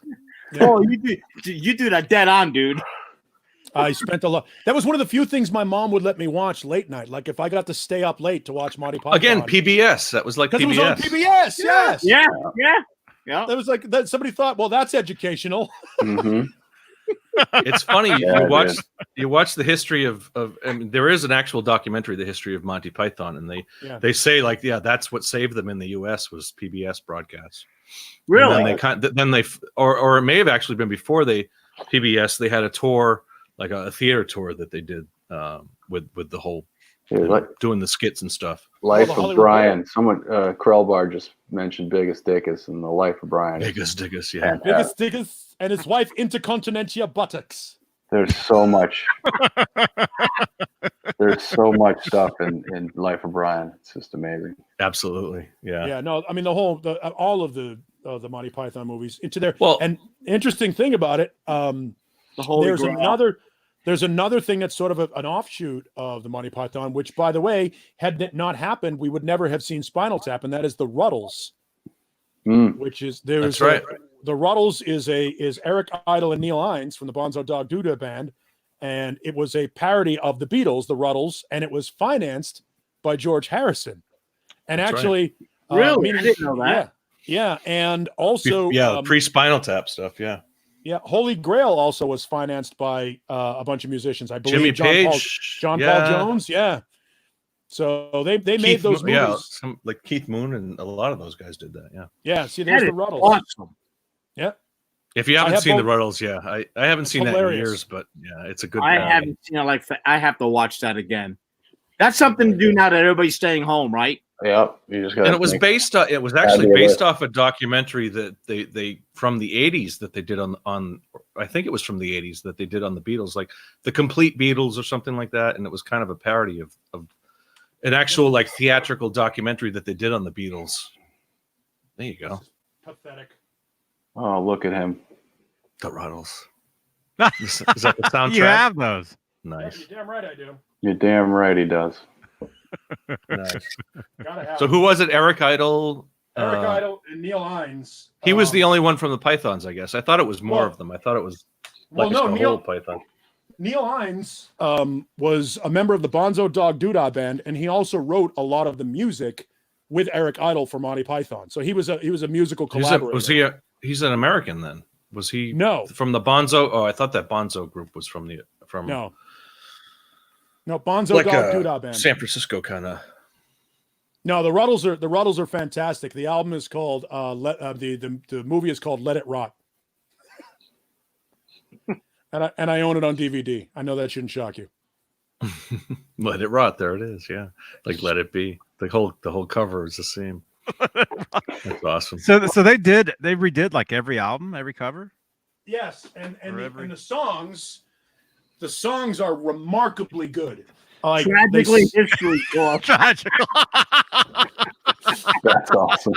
I am the waitress. Hold on, read the songs. I can. No, their songs are hilarious. This is Spinal Tap before Spinal Tap because they had all those little hidden the album covers and stuff, which were great to just like if you freeze frame that. Oh god, but this was I think what year was that? The Rutles. It must have been like that's some budget right there. Look at that. Oh no, they were good. John Lennon's married to a Nazi chick. Yeah. Oh my god.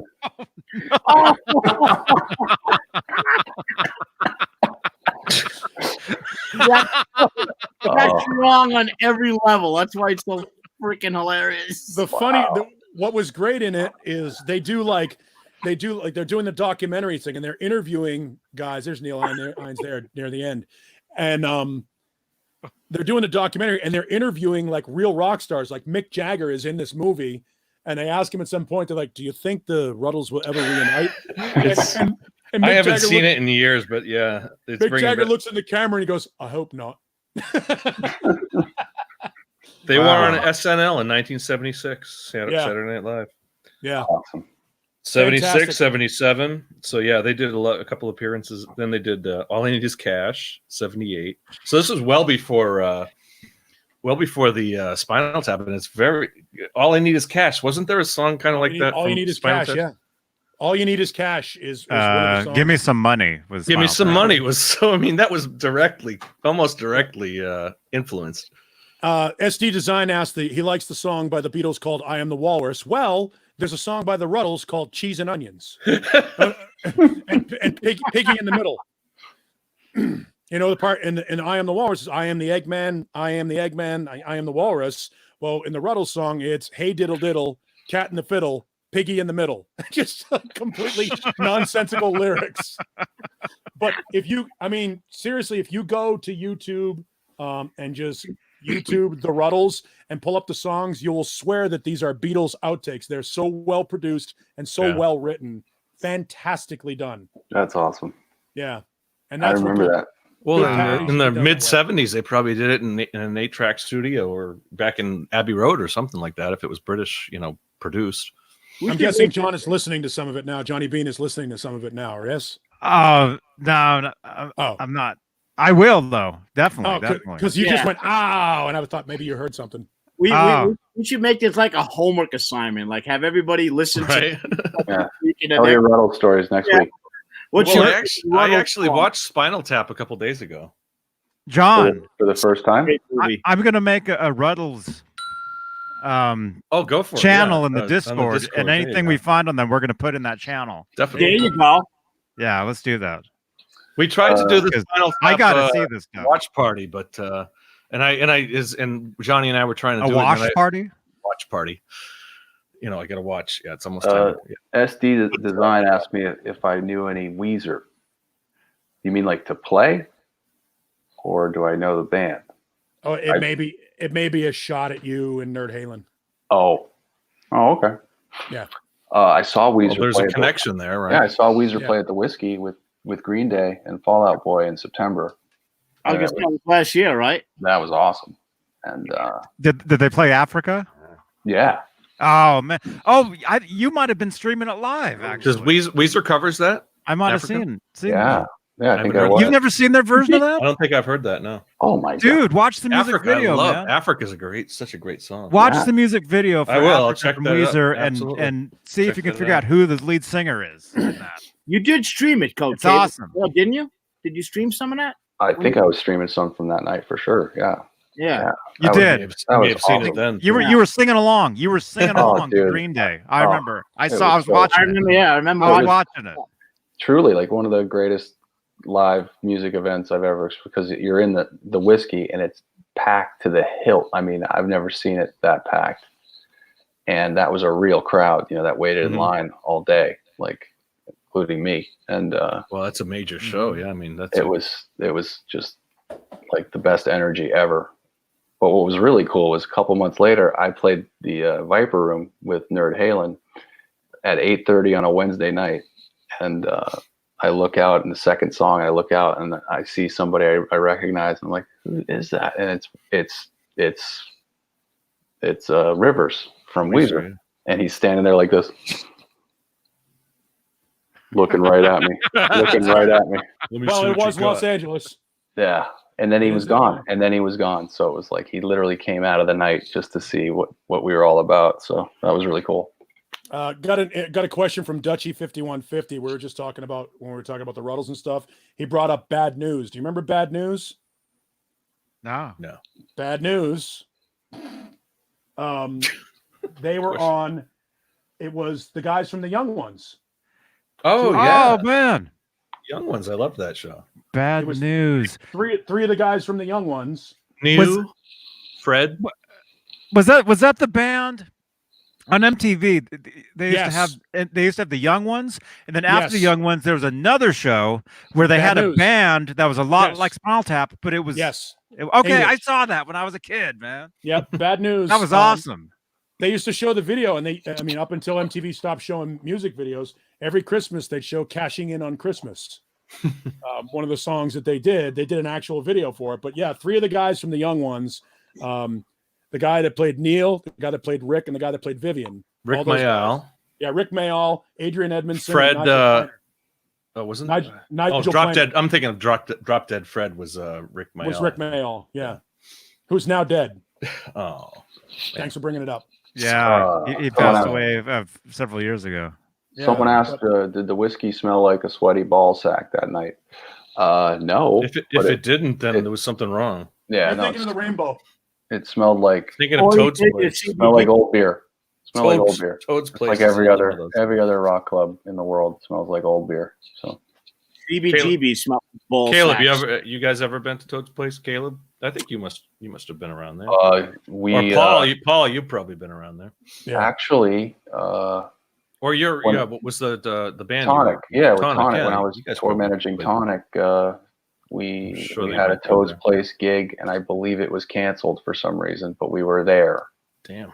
But there was some kind of cancellation, so we were stuck at Yale for a day, and in New Haven. Oh, that sucks. But yeah, I mean, Hanging actually, out with the Yale chicks. I those forgot are why the show was canceled, but it was canceled. Like there was some kind of technical issue with the club that day, like they couldn't let people in or something. Yeah. I wonder if it's on set list. Let's just see.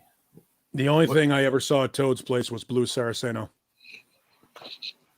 What a great guitarist he is, man. Yeah, super great. I mean, he's from Connecticut, so he played there a lot. It was like his house show. Cool. Was I doing math at Yale? No, I was doing meth at Yale. Just kidding. No, doing math. I do math every day. What year did you tour with Tonic? 96, 97. Speaking of math, Caleb, you're probably counting the days down until There's no set list for that. you guys go I don't know. There's a few here. live again. Well, I mean, in 96, we were playing clubs, but yeah, no, I mean, Tonic Not So Acoustic Christmas, December 11th, 96. mm-hmm. That was a big deal, right? Remember that? Remember? I remember yeah, I remember every kind of. And 97 was a big year too. I mean, 45 dates and set list anyway. Yeah, that was where they had the biggest rock radio song ever in the country that year. So, if you could only see. I'm being serious though, because I do remember Tonic, and that was a big deal in 96, 97. You're right. I preferred "Open Up Your Eyes." Yeah, that's the first single. Yeah, I preferred that song. Yeah, And me "Casual too. Affair" was good too. Casual Affair was great. Yes. Yeah. That was the second release, and it didn't do anything. And then they went to If You Could Only See, and we all Well, knew. that's how it works. We all knew If You Could Only See was going to blow Did up. you do Letterman, The ballad is always the third Yes. track. Caleb? Yeah. Letterman, August 6, 97. Yeah. Yep, you Letterman, guys, If You Could Only See. Conan, Letterman, Leno. I think we did Leno. Yeah, it was a lot of great. It was a great ride, man. 2 years, just amazing. You know, from a van, just driving a van, you know, from town to town to, you know, the whole tour bus and everything was, you know, I got platinum record right there. So. No, that's a good. I always like. I mean, that was a good story. The whole Tonic. Yeah. Just any of the stories from the road. That's always cool to hear. Oh, those. well, like I remember we were driving through New Mexico from Colorado. We went from Colorado down to Albuquerque. So we're driving through New Mexico, and we would, you know, we had a CD player and a radio in the rented Ford 18-passenger van, and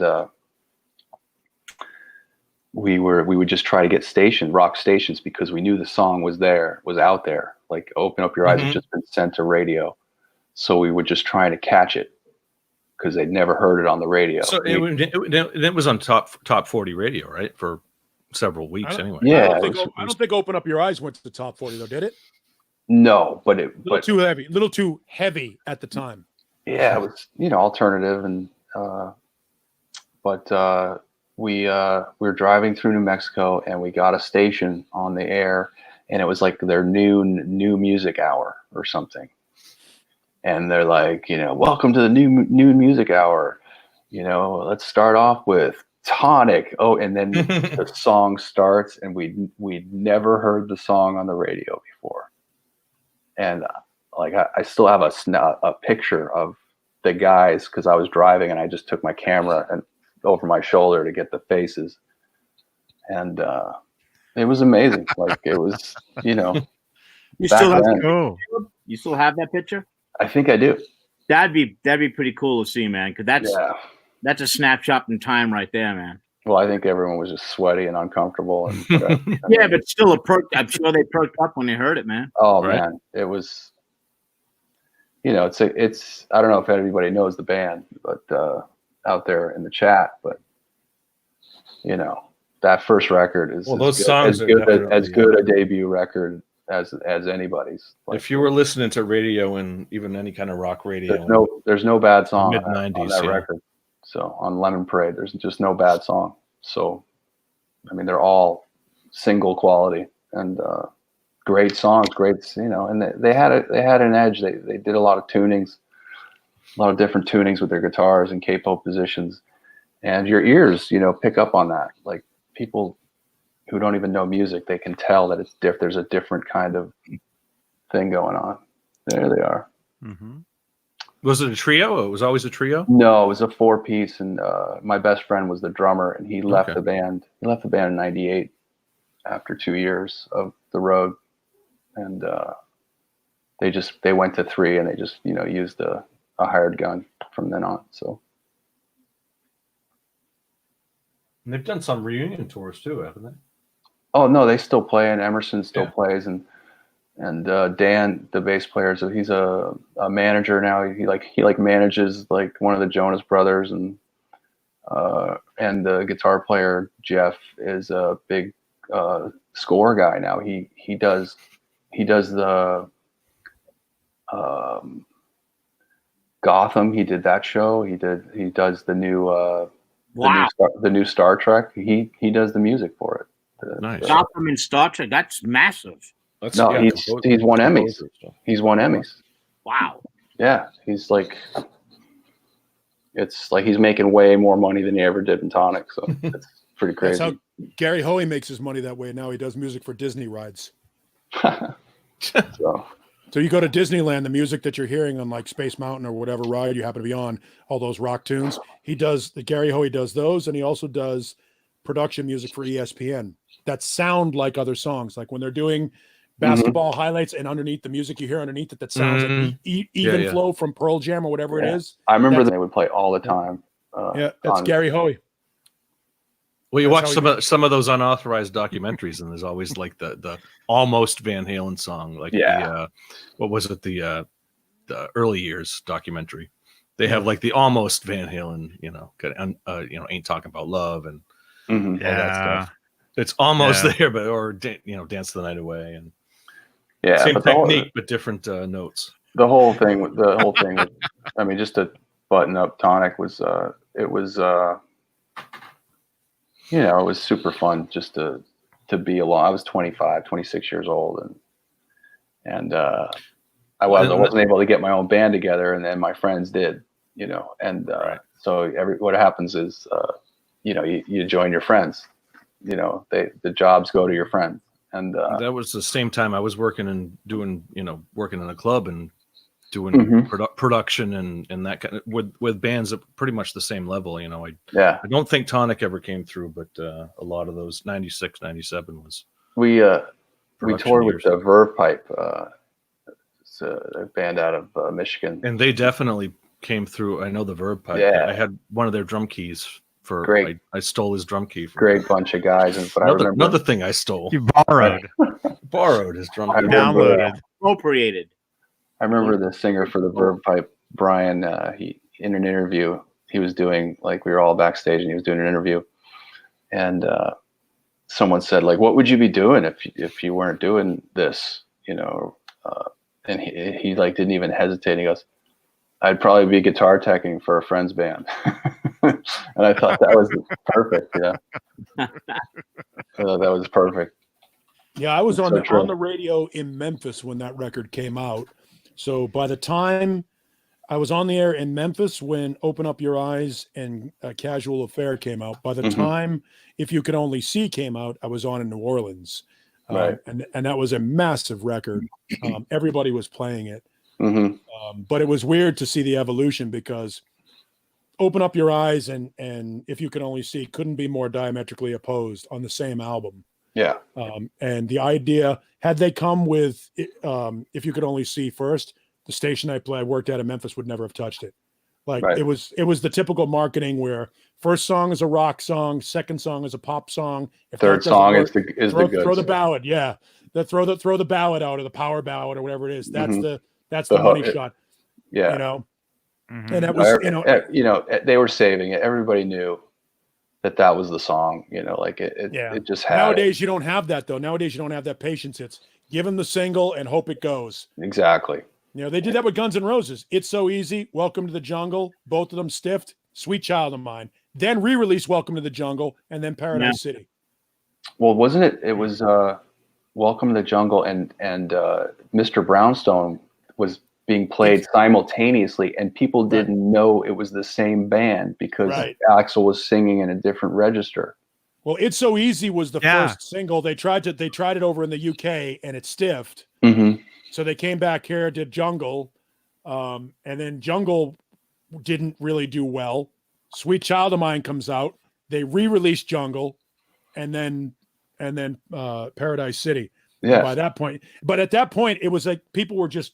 It was one of the last records where radio stations were like, "Oh, let me just play anything on the record," and didn't care what the marketing plan was. I because think it was all so good. I think Brownstone was the B-side to Jungle.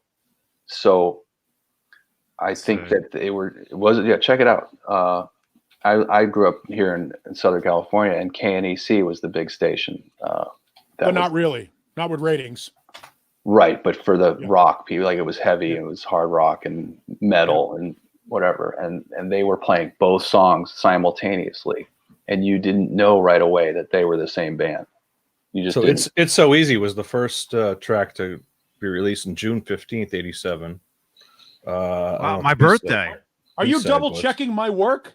I'm making sure you know what you're talking He's about. downloading it. There you Yeah, go. is this a new one? This new album that just dropped? Appetite for What? Yeah.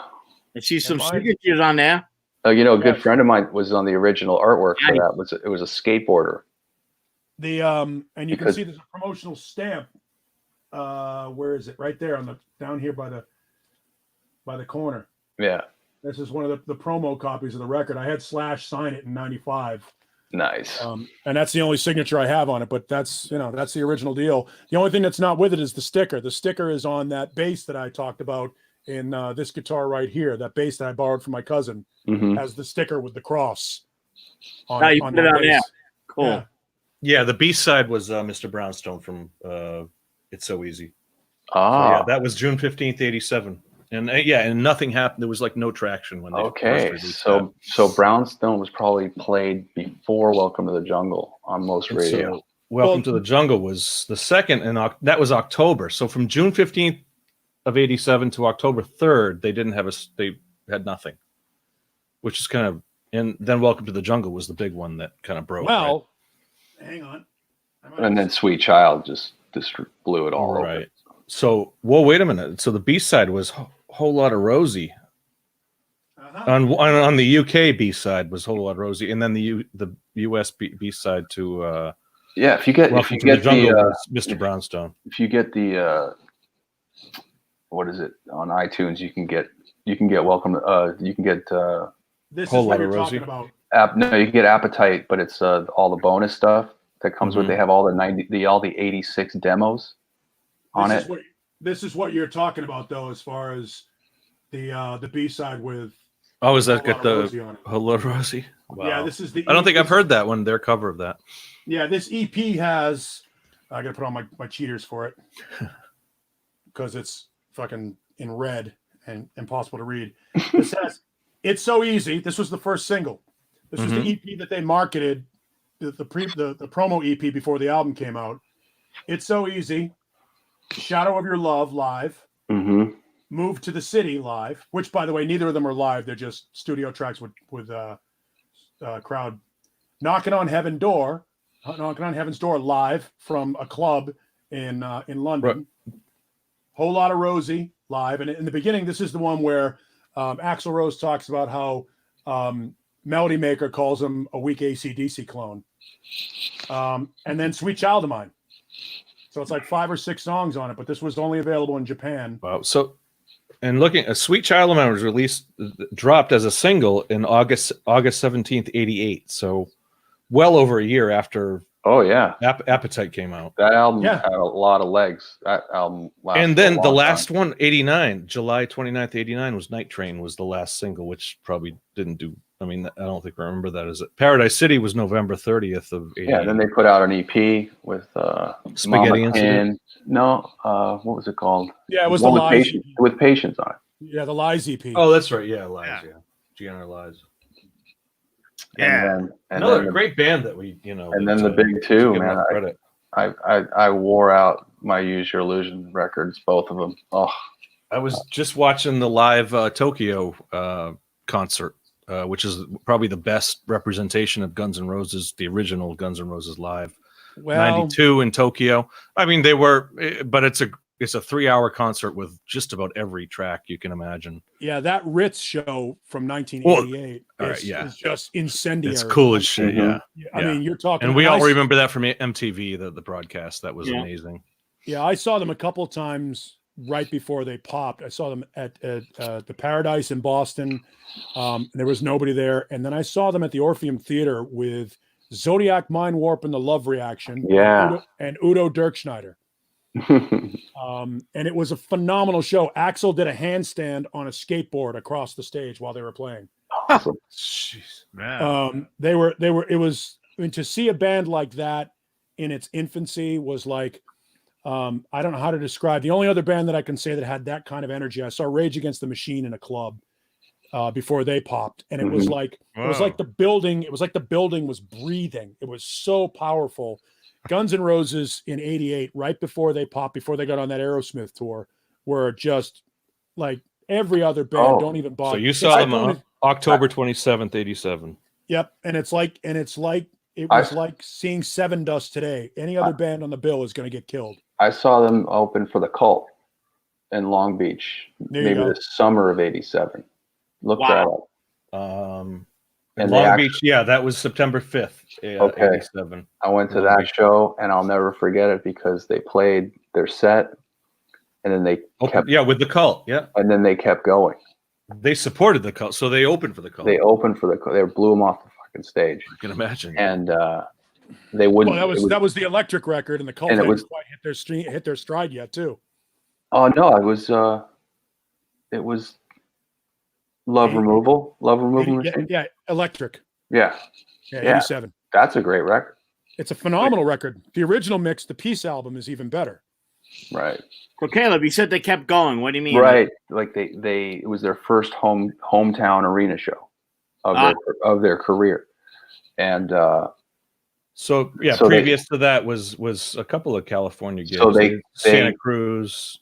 They obviously went over their time. So I think it was their last California gig for that. The house lights came up, and while they were still playing, they were still playing. Oh yeah. And Axl starts yelling like, "Fucking turn the fucking lights off!" And then they cut the sound. Oh wow! Really? So the Cult just buried him. What did they play? But it was, and that was the first time he left the stage. Huh? in a huff, yeah. Oh, I would have loved to have seen what happened. Well, at least he showed up. I can't imagine. Was that the last date that they played with the Cult? Because I can't imagine they went on further on that tour. I imagine that would be the end of it. Right. No, they kept. So that was what, Long Beach. They went to. Yeah, they had several other dates: Tucson, Phoenix, El Paso. They were probably told, knock the shit off, don't do that again. Probably. Yeah. But I remember it was funny. Like you knew that they were going over, because I think he was even saying, "Fuck it, we're gonna keep playing." You know, we're home. You know, this is our home. So yeah, well, there's a whole set list. They ended with Nice Paradise City and then Nice Boys. Usually they ended with just Paradise City. Right. So they went Nice on and played, Boys. and they probably got cut off in Nice Boys. So Rose Tattoo cover. I don't know that one. Oh, yes, you do. You know this. You'd know the song if you heard it. But yeah. yeah, a lot of bands have they've covered a couple of Rose Tattoo songs.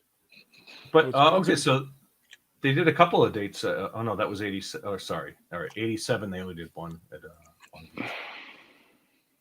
Ned's Nah. chilling.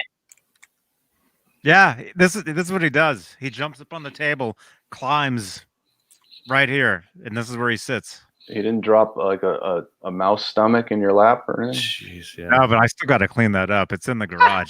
It's like 3 days, Johnny. It's like this big. How do you even know it's still It's there? a horrible gut out there. Oh man. It's got to And be some sort of food chain activity. It's starting to kind of stink out there, so I'm gonna have to get rid of that tomorrow. Oh, Oh, Yeah. Take care of that, please.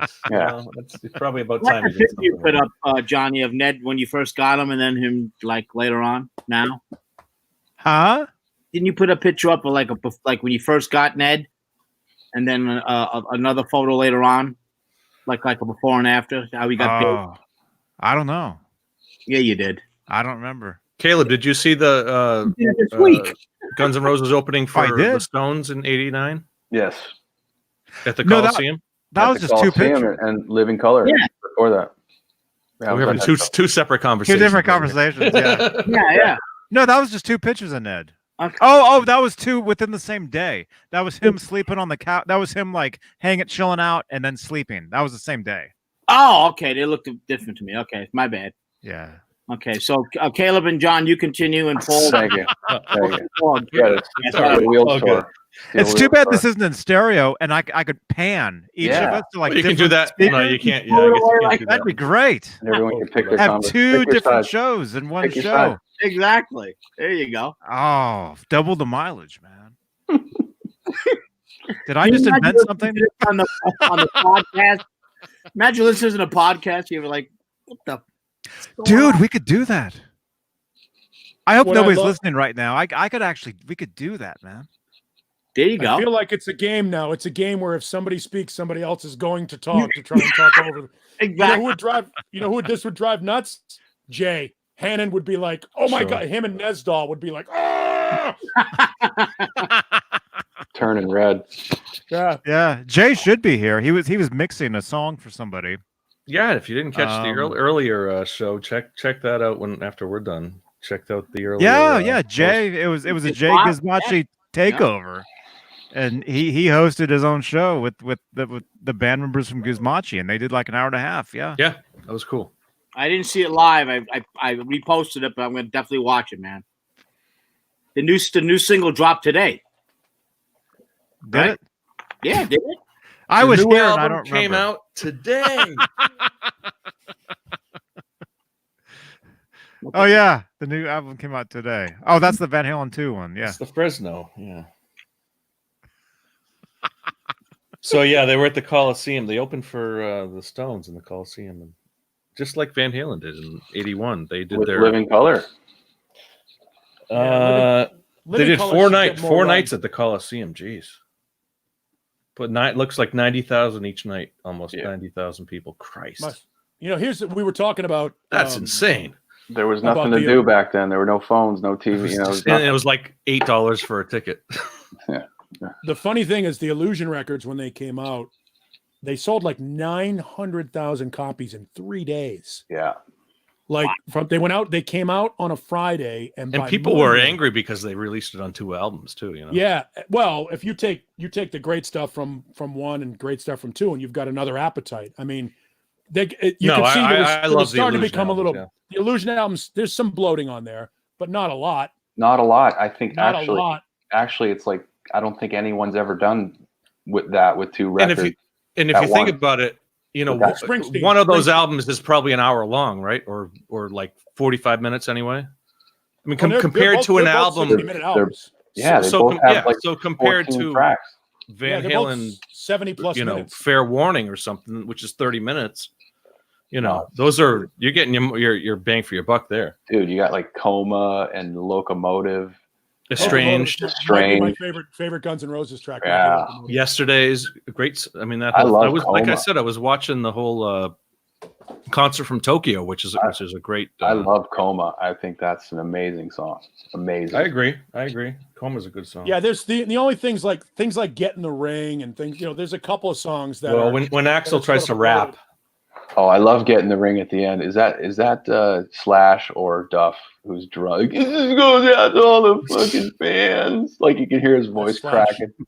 Slash. Fucking fans who put up with all this shit. No, those records were November Rain, Don't Cry. I mean, it come was on. the second time that had happened. Springsteen put out Human Touch and Lucky Town on the same day. Back in like the late 80s, 87, 88, something like that. Johnny. Right. I'm just talking about just like rock, hard rock, like two records. Well, and they kind of they gave you the tease with the Terminator with Civil War, and you got. I remember I got that single before the albums even came out. Civil War and the Arnold Schwarzenegger. You could be mine. Yeah. So they milked that for as much as they could. Definitely, They own 1991. The tour was 5 years long. They own 1991. Yeah, them and Metallica. Those were the two biggest bands in the world. Right, and then right at the end, Nirvana came in, so fucked it all up. Yeah, I mean, if you look at it in that perspective, you're absolutely right. Because I would rather see Metallica and Guns N' Roses than Nirvana. That was the end of my career as a musician. That was the last hurrah. That was the end of guitar solos. It was weird. It's just like they say in the documentary when Warrant talks about how they walked into Columbia Records, and on Friday the cover of Cherry Pie was over the reception desk. That following Monday, Facelift was over the. That's how quickly it ended. We were playing headlining clubs on a Thursday, and the following week we couldn't get booked. It was ridiculous. That's amazing. Unless you wore flannel and Doc Martens and played, in a D and baritone vocals and stared at your sneakers, nobody gave a shit. It was if you had any hair or leather or fringe or pointy guitars or neon in anything, you were done. And to tell you the truth, I agreed with it, because when Warrant with Warrant and Poison, I was like, this is my personal opinion. You guys can come at me, but I thought it was garbage. A lot of that was. I thought the Dangers and the Firehouses and the Warrants were absolute dog shit.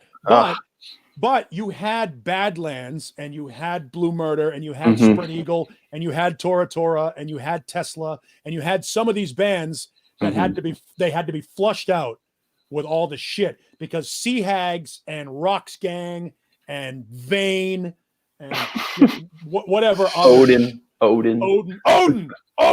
It's great, the crossover bands that you're mentioning too, like Tesla and that kind of stuff that really could have gone either way, hair band too, but they were great rockers too.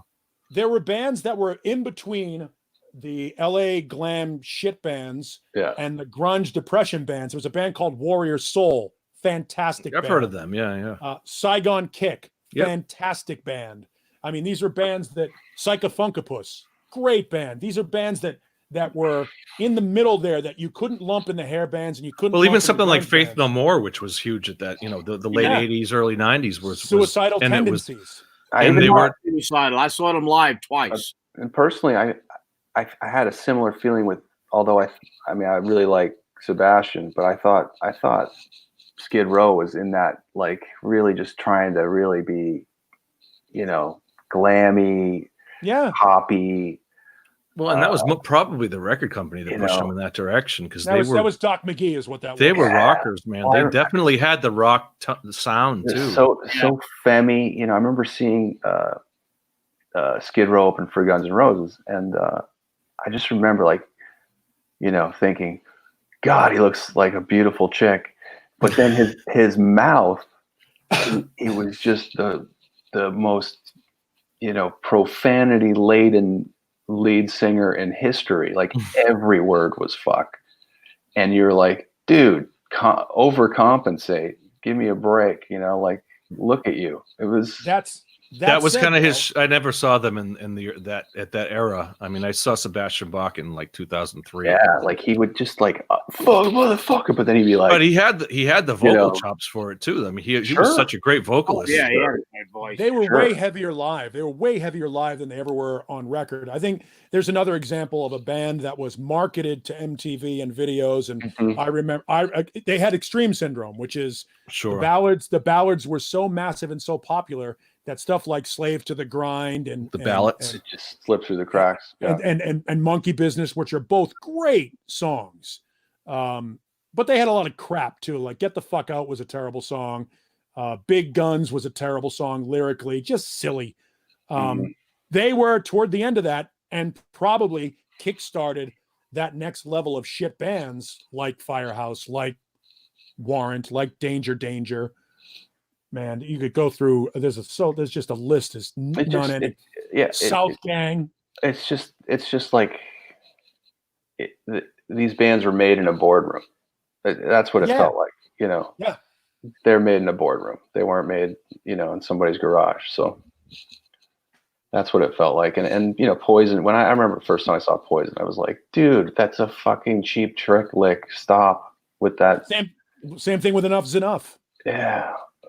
Actually, they have a couple of good songs though. Like that first record is good. I still listen to Fly High Michelle. I think that's a fantastic song. So, but I think a lot of it was the, like you guys were saying, the record company. They were driving a lot of this. I mean, you know, you had some talented people there in these bands, but they were all looking. You know, if something works in the record industry, right? You get a big hit, a ballad, whatever. Bang it to shit.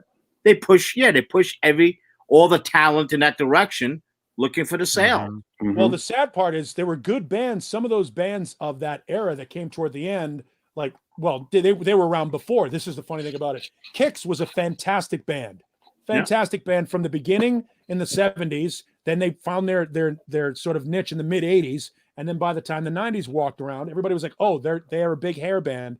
We don't want to be involved. Meanwhile, they were great. King's X completely ignored. Love King's X, man. Because they got lumped in with all that stuff. If it was on Headbangers Ball, nobody gave a shit after 1990. They were done with it. And that's sad because there were some really great bands. Again, as I mentioned, Badlands might be the best band nobody cares about. Yeah. I mean, just phenomenal. Jakey Lee, God almighty. And he found a voice of God. Ray Gillen is the greatest singer that nobody knows. Yep. Just what a set of pipes on this kid. And one of the great rock and roll tragedies. Yeah. With him. You know, those guys got completely overlooked because everybody was looking for Bang Tango. You know, and whatever the next shit band of the moment was.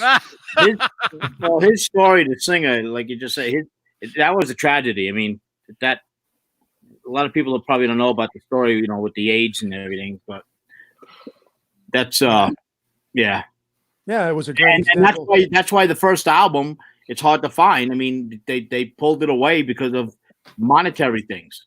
Well, here's the reason why. This is all alleged, so I'm not going to say that I know that it's cited this way, but there are apparently lawsuits from people that were associated with Ray who are claiming that they are sick because of their association with Ray, and that the estates and anybody, they're afraid that if those records are still in print, that any profits that are made from them will be attached by lawsuits. And that's what I've read. That's the legend. That's the legend behind it. Yeah. That's what I've heard too. But there might be something to it because again, it's hard to find that album. They don't print it anymore. I have it. I bought it when it first came out. All three. I have all three. You have everything. No, Paul. No, Paul. I was gonna say not me. Paul, I know, has got everything. Yeah, I've got all three. And I also have. Here we go. I have Ray Gillen's band Sudren's Son. And what else do I have? I wouldn't be surprised if he has like the old Tower Records sign on the top of his house. No, but my roommate used to do the styrofoam art for Tower Records in Boston. Oh wow! So when you would walk in and you would see like the Great White Album would be out and there'd be like a styrofoam shark fin and all that shit was airbrushed. My roommate Eddie Filomero used to do that audio. That's so cool. Wow, that is awesome. So yeah. Hey Paul, real quick, your pooches. It looks like you have an older one. How old is that? The older one.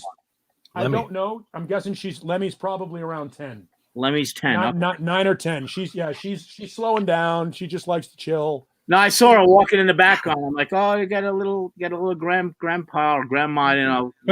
Yeah, she's got a little bit of arthritis in her toes because her claws got really, really long and she walked on them for a long time. Oh wow, okay. And I couldn't trap her to clip her claws, right? Because she was feral and she doesn't like to be sort of surrounded by people. So I mean, I've had her for probably 4 or 5 years, and I still every once in a while I put my hand down and she cowers. So really, yeah. So she's a little old. She's old and fat and happy. As long as she's happy. So you had it for 4 or 5 years. God bless you. A lot of people. Every dog I've ever had, I've adopted. So yeah. I mean, I get them 4, 5, 6, 7. You know, however old they are. If it works, it works. She was probably 4 or 5 when I got her, so she's probably 9 or 10 now. Yeah, both my dogs I have right now, they were both 4 when I got them. Yeah. And this one here, Ace was on a destroy list because somebody surrendered him because German Shepherds have a tendency to mouth, and so he said that when he surrendered him to get the pound to take him, that he bit somebody. So now he's got bite paperwork on him, and if he bites anybody, they'll destroy him. So the rescue that I got him from made sure that he had to go to a single household with somebody who was familiar with handling aggressive German Shepherds. He's very aggressive, as you can tell. Yeah, exactly. I was going to say that. Yeah. But you've seen him at different shows. You've seen him come over and grab onto my hand. Oh, yeah. Yeah. So if he does that to somebody and they pull away or they freak out, and they get a little scratch, now I'm bit. Yeah. So, but he's not biting anybody. He's trying to get your attention and play. Exactly. But that's how German Shepherds work. And if he grabs onto somebody and they end up reporting it as a bite, then I got a dead dog. So, so I shelter him pretty good. And if he bites somebody that breaks into my house, well, that's on them. Exactly. That's how the law reads it here in Arizona. Oh yeah. So good. Yeah, I have my the last dog I got, which she's right up there right now looking down at me. Harmony. She's a pit bull. And she was, she's a mean pit bull. She's one of the most loving dogs you'll ever see in your life. She's a mean bitch. Yeah. She was found on the streets of Oklahoma. She has scars all over her head because she was put in fighting rings, and she was bred. Yeah. That's all I did with the dog. And when I got her, she had fleas, she had ticks, she had heartworm and ringworm. And I had to, take care of all that, which was fine. And now she's an amazing, amazing dog. But because she's a pit bull, right? She's considered a aggressive, mean breed. Yeah, my parents adopted a 10-year-old golden retriever who just snapped at a child once, and this dog was with a family for 10 years, and unfortunately, because of one little incident, and she's been fine with my parents, Awesome. She's not a dangerous dog in any way, but she's a timid dog, and that's what you get from, sometimes. Yeah. If they get nervous, they snap. Yeah. Yeah. Jimmy Cornelius asks if I can have visitors if my dog is at risk. No, that's the point. I don't want visitors. I don't want anybody there. I don't want visitors. This is my dog's house, not yours. I actually, I've had girls that I date that don't understand why they can't come to the house until he's comfortable with them, because I have to take them out. We have to introduce them. They have to walk with them. Like, it's almost like they have to, if the dog doesn't approve of them, I can't date them. or if I do, they can't come to the house. There you go. All right. So, And you know what? the dog It's a comes good first. filter. It's a good filter. Right, I was just exactly what I was going to say, John. Best filter in the world is right there with Paul right now. They know stuff we don't know, you know. There's something wrong with you. I'm telling you that right now. Well, you've heard the phrase, I don't trust people who don't like dogs, but I do trust dogs that don't like people. Yes. They know. They have a sixth sense, whatever it is. They can tell if you're a good person or a bad person. Absolutely. 100%. Yeah. And I spend a lot of time beating this one. Oh man. He's a good boy. God, that's awesome. They're as much a part of the show as you are, Paul. Well, what's funny is you see Lemmy is sitting there, right, quietly. What she wants is this. See, she just got up. Ready. Watch this. She's up. Come here, Lemmy. Yep. Ace is about to lose his mind. That's mine. He's like, give me that. He's But- so pissed. but so Lemmy- pissed right now. Lemmy's the queen, though, right? Like Oh, yeah. anything she says goes, right? Oh, yeah, That's he's she. fucking pissed right now. He's trying to get it back from her. She's like, fuck you. Hey, stop. Leave her alone. He will go and try and take it from her. But she's smart. She'll wait and wait and wait. And when he gets, because he's got ADD, he still runs around. See, you know what he did? I got another one. It came with a red one. Because they're all over the house. They're everywhere. That's like my two dogs. The same thing. One will steal the other one's toy, and then the other one will get another one. Yeah. When I throw them in the backyard, I was playing them earlier today for about an hour. You take one, you throw it. They both go nuts, but then I'll yell at somebody. I'll say, Harmony, I'll throw the other one this way. Yep. And then April will, then now they have their own toys. But then they look at me like, now what? Where's my next one? So I got to run in the back. I got toys everywhere. Oh, no, I have a bag that sits out in my backyard that's full of these balls, those like little, Yeah. like, porcupine balls that squeak. The first thing I do is take a screwdriver and pop the squeaker out. Yeah, me too. because they go wee wee and they squeak them all night long. Yeah. Whenever we buy a toy for the dog, exactly what we do. Cut it up, take the squeaker out. Yeah, take the screwdriver and poke that squeaker right out immediately. Hope that squeaker. Yep. Poke that squeaker. I like that. Yeah, no, they're good, but they keep this house nice and safe, which is their job. And if you get past them, then we have an issue. Then the law firm of Smith and Wesson steps in. Oh. We don't want to go there. Yeah. I got my Smith & Wesson chilling right next to me right now. Oh yeah. Not a bad idea right about now. You know what? Jeez. It's Might come to that. It's so bad. I mean, Dude, and 40% unemployment. You're gonna It's see bad. some shit. You're gonna see some shit. Right, 40% unemployment. What are you going to do? The people that are unemployed, right? Think about it. You got to feed your family. Yep. It's gonna get ugly. It is going to get ugly. Thunderdome. Some strange things. Yeah. I don't want to, yeah. All right, it's a guitar show. All right. Yeah. Guitars. Well, I don't have any guitars to play tonight.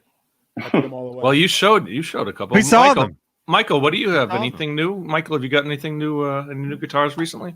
I have nothing new. I'm waiting for my new EVH guitar, but from what I understand, Are you getting the Frankenstein or yeah, the new Frankenstein I bought. as well as Caleb too? Right? You guys are waiting for those, huh? Can't wait. Caleb will get his first. I have a feeling. Caleb's important. And he- That's why. No, and When did you order yours?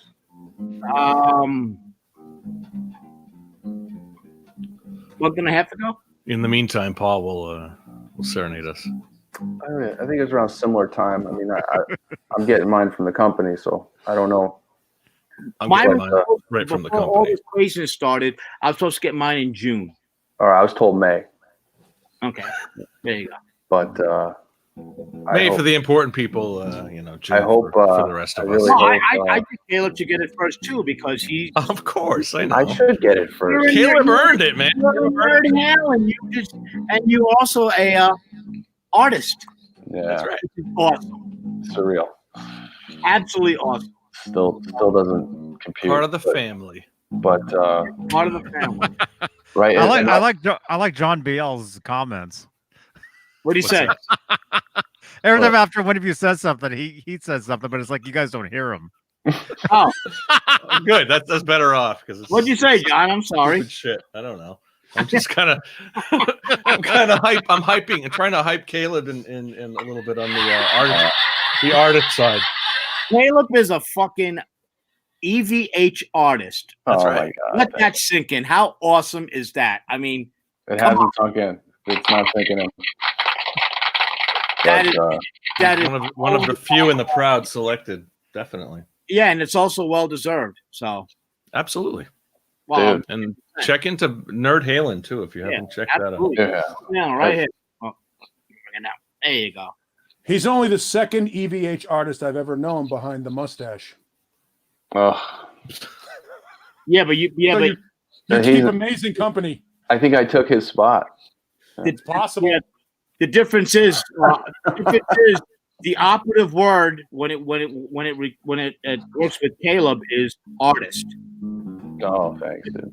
Oh, hey, I'm in a tribute band, but the gimmick is working, so it's all good. Yeah. No, That's the best part about Nerd Halen. It's an original idea, and it's Talk it up a you little know, bit, Caleb. and the talent is there. You know, Yeah. that's my. It's always been my Thank you. impression. thanks, brother. No, Yeah, no, it does. The gimmick doesn't work if the music sucks. Exactly. Bingo. Out of the park, Paul. Well, we all know the music is great, but I'm talking about the talent. The talent is, Yeah. the music was Van Halen. I mean, this. Well, you crap got to back be able. here, You got to be talented to play the music. Exactly. Absolutely. So, Caleb, really, all kidding aside, talk about a little bit. I mean, it's just a little over a year, right? Since the whole thing starting to roll. Oh, well, our first show was May 12th last year. So almost Our first coming up on okay. less full than a show. year. We did it. We did Yeah. two songs. Yeah. We launched at the Ultimate Jam Night on like March 5th last year, and that we played two songs. And then, a few weeks later, there you go. There you go. That didn't suck. There you go. Yeah, that was when it really got real. That article, so awesome. No, I'm close to Venice Beach, Santa Monica. But it was it's a lot of work. I mean, it was before we played live. It was a lot of talk. There was no action, just a lot of talk. And the guys on here know, like, I was pushing a band that didn't exist for probably nearly a year. I didn't have a band really. It was an idea. Yeah.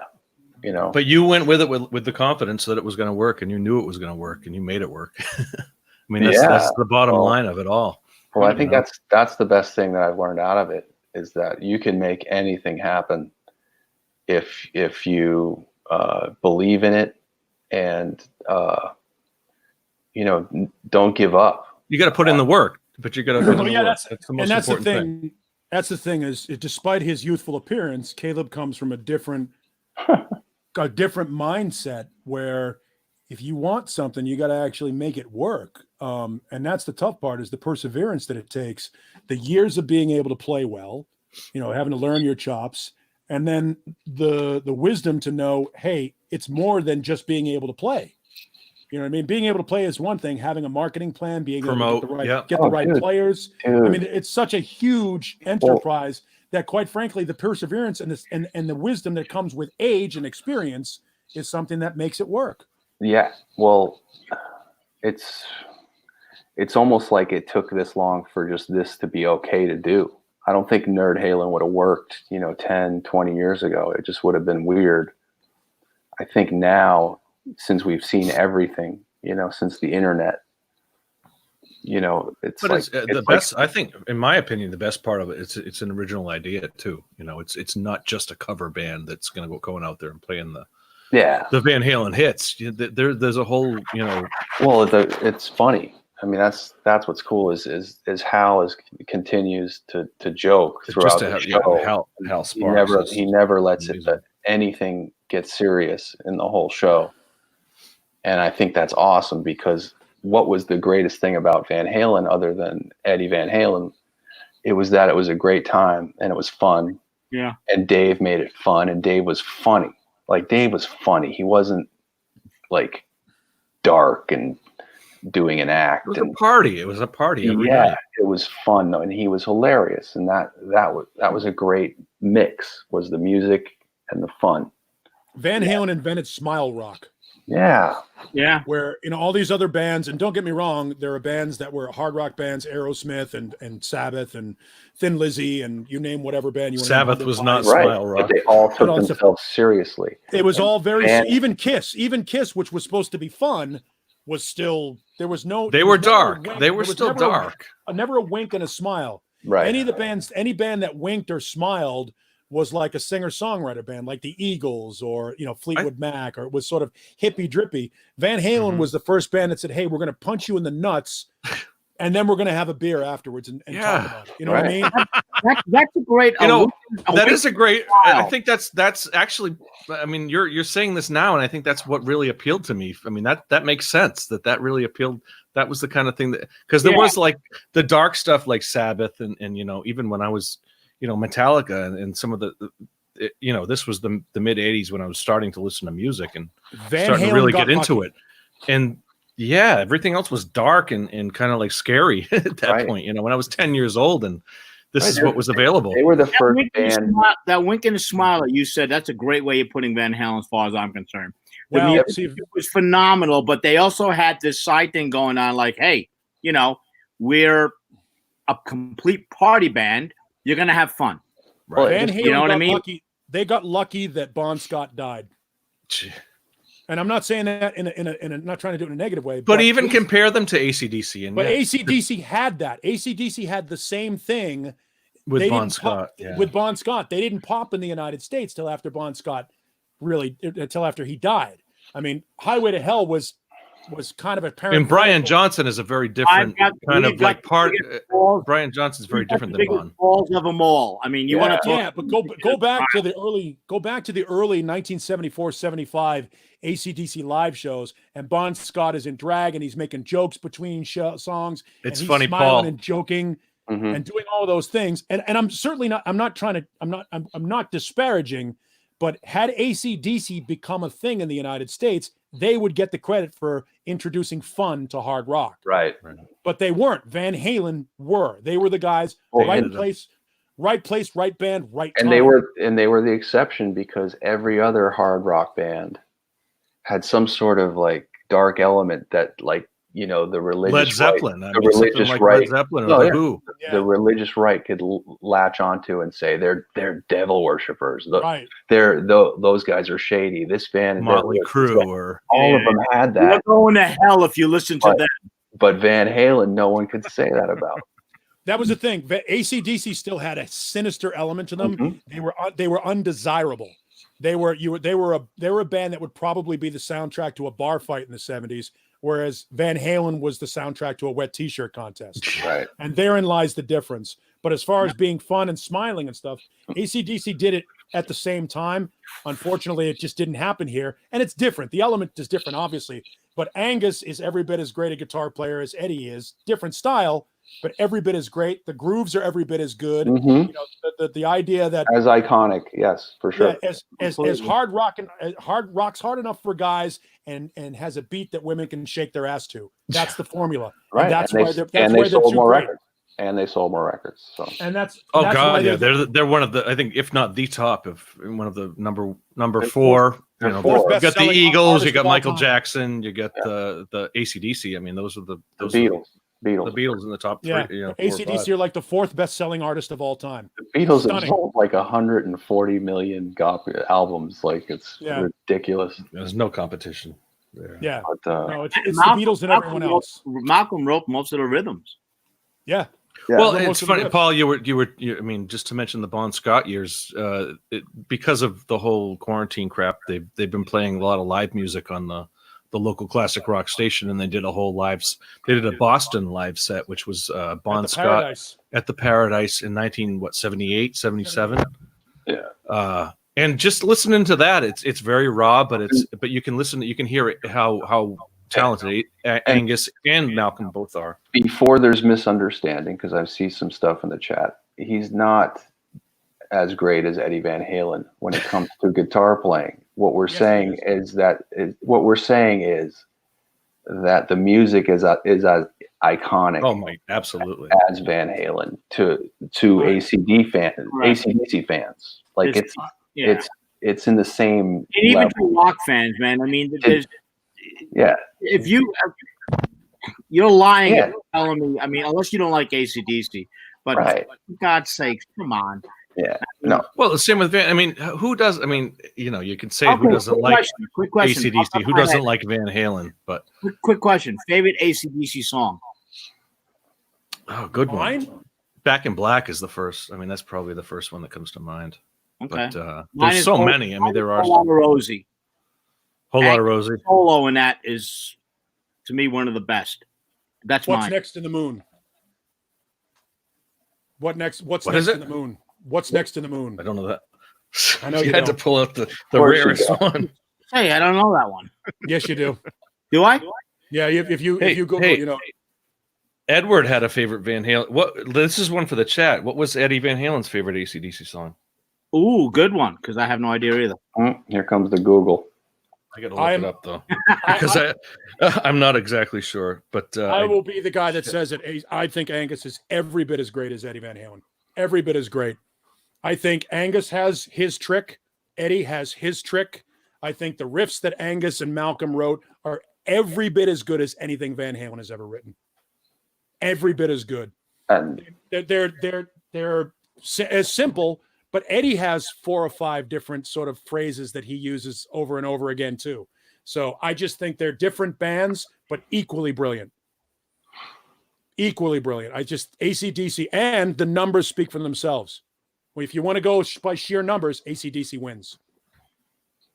I gotta find what song that was because we got a couple of people I saying see Thunderstruck Jail. by Metal. It wasn't any of those. It was it was kind of a B track from the early 70s days or mid 70s days. Mike Rogers. It was on the news desk a couple of years ago. You know, Ed You're listed talking some about of Crapsody in like Blue? his. Shit, I wish I could have. I don't know what interview it was that I saw it in. Show business. Shit. So John, you said Back in Black. Caleb, what's your favorite? That was probably my favorite. Yeah, Back in Black. oh, It's so just to get a catalog of songs I have, and it's not easy. It's ridiculous. Yeah, but a Whole Lot of Rosie is always. I mean, the first time I heard that, that's one of those. I like for those about to rock. Yeah, well, hell, I mean, you could just go down the Yeah. list of great songs. who doesn't like that? I love that song. I like It's There's got a a lot- ser- it's got a bunch of different parts, different tempos. It's Johnny Beane. What about you? I had a bunch of their CDs, like when I was in was it junior high or high school?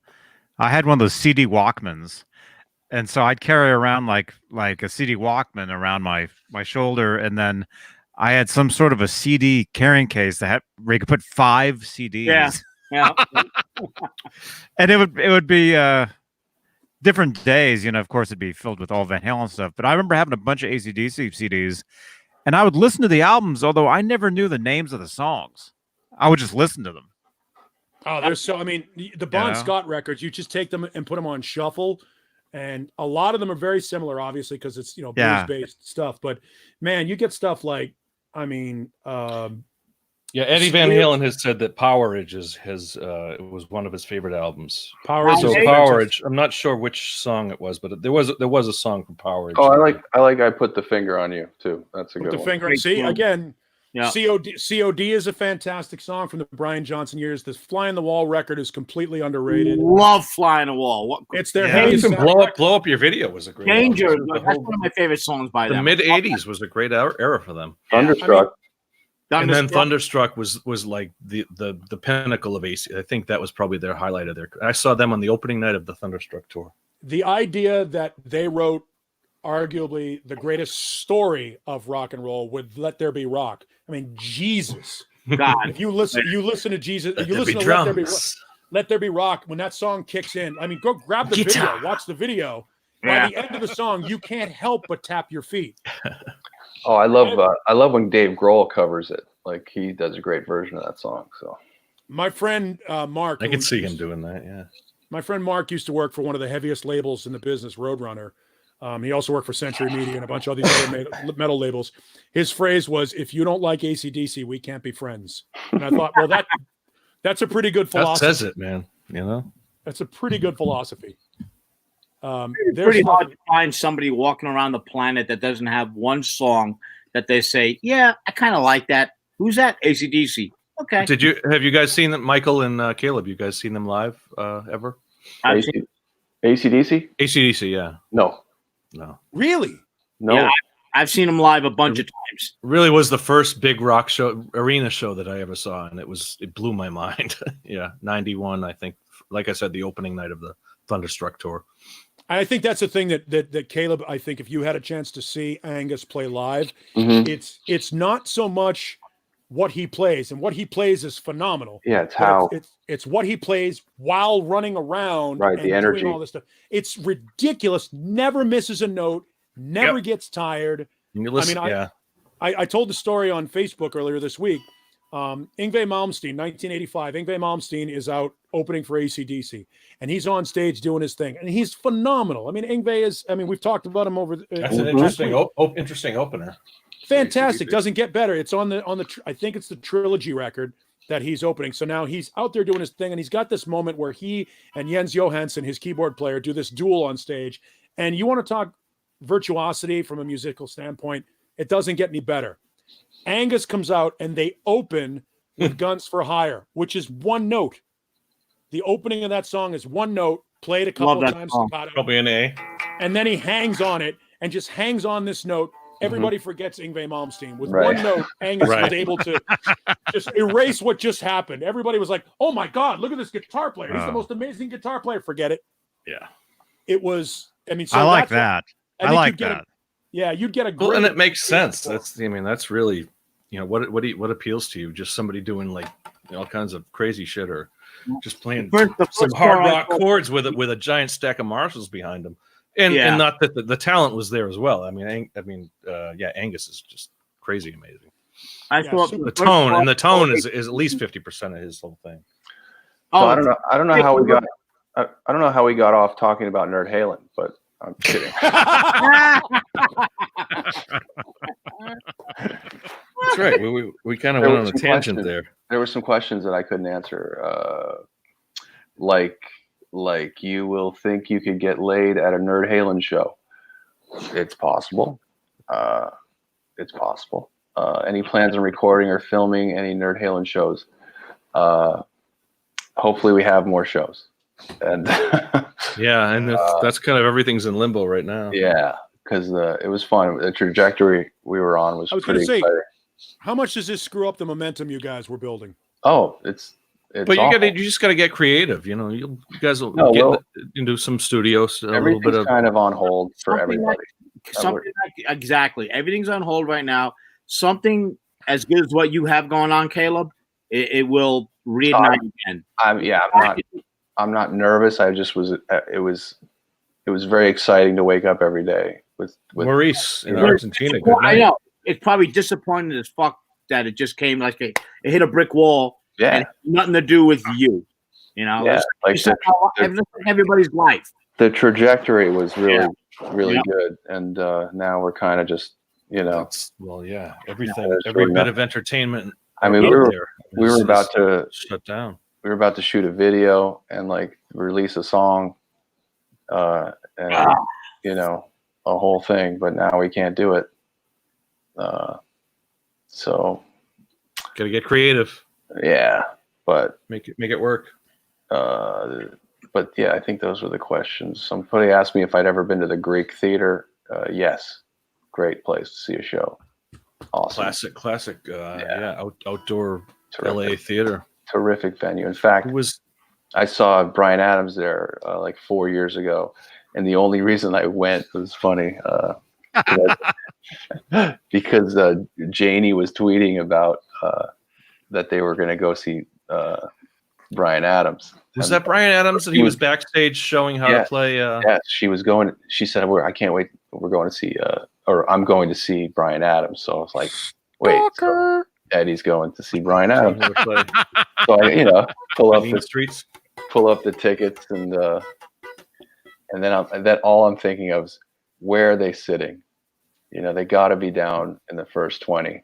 Shit. So I got 15th row, dead center. Told the wife, we're going to see Bryan Adams, you know. And we get to the show and we get to our seats, and I swear to God, I just looked to my right, and it was crazy because they were sitting in their seats, you know, a half an hour before the show started. And that's something you never see. Like, you never see. You found them right away. Right away. Wow. Right away. Stalker. Totally. Who gives a shit? Totally. But when I tell my wife, I go, look who's sitting over there. Thing. I go, look who's sitting right there. And she looks at me and she goes, you motherfucker. Because she thought it was like all special. We were going to see Bryan Adams. Yeah, it's like kind of a romantic night. But I didn't go over, but I could have. It was we were literally like 25 feet away. And you guys are tight, so I mean, come on. But people were coming up to him and stuff, but we're not tight, dude. Sure you are. I would say there aren't a lot of cool things about LA that people from outside of LA would understand. But one of the cool things about LA is seeing a celebrity in LA is not really a big deal. Mm-mm. Like, I mean, you see them and they're there, but that's where they live and they've got to be seen somewhere. Yeah. So it's always cool when you're out somewhere, and the non-acknowledgement of celebrity, I think, is really cool. That you don't get in a lot of far cities. cooler than acknowledging it. Well, yes and no. That's the thing. I mean, if you can see, if you can just kind of like, look who that is over there. That's Edward over there. But it's interesting because, like, I'm not going to say hi tonight, but I'll talk to him later. All the Aerosmith guys walk through Boston and are completely unmolested because that's where they're from. Mm-hmm. But like, if the Aerosmith guys are walking through town in Philadelphia, people go nuts. But in I don't LA, know. I think if people saw them in Boston, they'd probably still give them shit. Well, they good don't shit. as much. They don't as much. They just do. No, you're right. I know you. They it's what's less, up? It's more What's up? expected. Yeah. What's up, Steven? That kind of stuff. But other than that, they don't go over and bother them when they're eating and all that stuff. And in LA, it's because there are so many celebrities that it's just sort of part of the culture. The only people I think, and correct me if I'm wrong, Caleb, the only people that bother celebrities in LA are tourists. Yeah, I mean, but everybody in LA is a tourist. I mean, no one's from here. Well, it's also the people whose job it is to follow these people, the paparazzi kind of stuff. Yeah, I mean, they're all there too. Yeah, it's kind of the same way in New York. You see. Yeah, New York has that too. Yeah, the whole just sort of leave people be. Yeah, I'm looking for the picture here. Yeah, in New York, somebody can take a shit on a sidewalk. People walk by, whatever. Who cares? Make sure you clean it up. Wow. Nice. Yeah. My point is, people just, they're so busy with their lives. There's so many people packed in together. Yeah. Stuff like that happens. And of course, I'm over exaggerating, but you walk on by, you got to get to where you got to go to do what you got to do. Yeah. Well, the East Coast is very different in that way that the pace of life is so much faster. And it's almost aggressive. It's almost like, leave me alone. I've got shit to do. Mm-hmm. Yeah, that's a great point. You're right. Yeah. Until they actually recognize that that's Steven Tyler there, and then they turn into somebody completely different, and then they're like, But I know what you mean. Obviously, being the East Coast, like, we're hard. We don't want to. We don't want to be disturbed, and you got to go about our life until we do see that celebrity or something. Then it's all crazy. Yeah, they take a few minutes out to go crazy, and then you just move on. Yeah, that time is better spent in traffic. Yeah, exactly. Yeah. Looking for this picture. I took a picture of them. So. Yeah, that's not at all. Evo, real quick, Evo 8, yeah, that's EVO8YA. That's the person's name. Says you guys need to get Josh Jones on your show. He's 2 weeks ago, show, Johnny. Yeah, we've had him on. Josh is a good friend of ours. Josh is a great guy. Awesome. He's been on. He was on 2 weeks ago. Yep, and we'll get him back on again. For sure. No doubt about it, man. Josh is a phenomenal person. I was talking to him yesterday or the day before. Actually, both He put a video up on Facebook of him playing that solo over the end of Comfortably Numb. And I don't know Josh well, but I put the caption up. My friend Josh is having a seizure. And within like 4 seconds, he liked it. So he's on top of everything. He's got a great sense of humor. Great sense of humor about who he is. But Jesus, you want to talk about a kid who can play? He's a little intense, but yeah. And he's in his bedroom playing. Yeah, and he's also one of the again. I've gotten to know him pretty damn good. I talk to him quite often, and he is just one of the most genuine people. Seems like a nice kid. A great kid, man. Really good dude. He really is. Got to get that goose flute out of his mouth. Caleb introduced me to him. I mean, we kind of hit it off, and he's a I met him maybe in a half an hour before I introduced you to him. So yeah. Did you really? I didn't know that. Yeah. Oh yeah. Oh, did you meet him at NAMM, Michael? Yep. Yeah.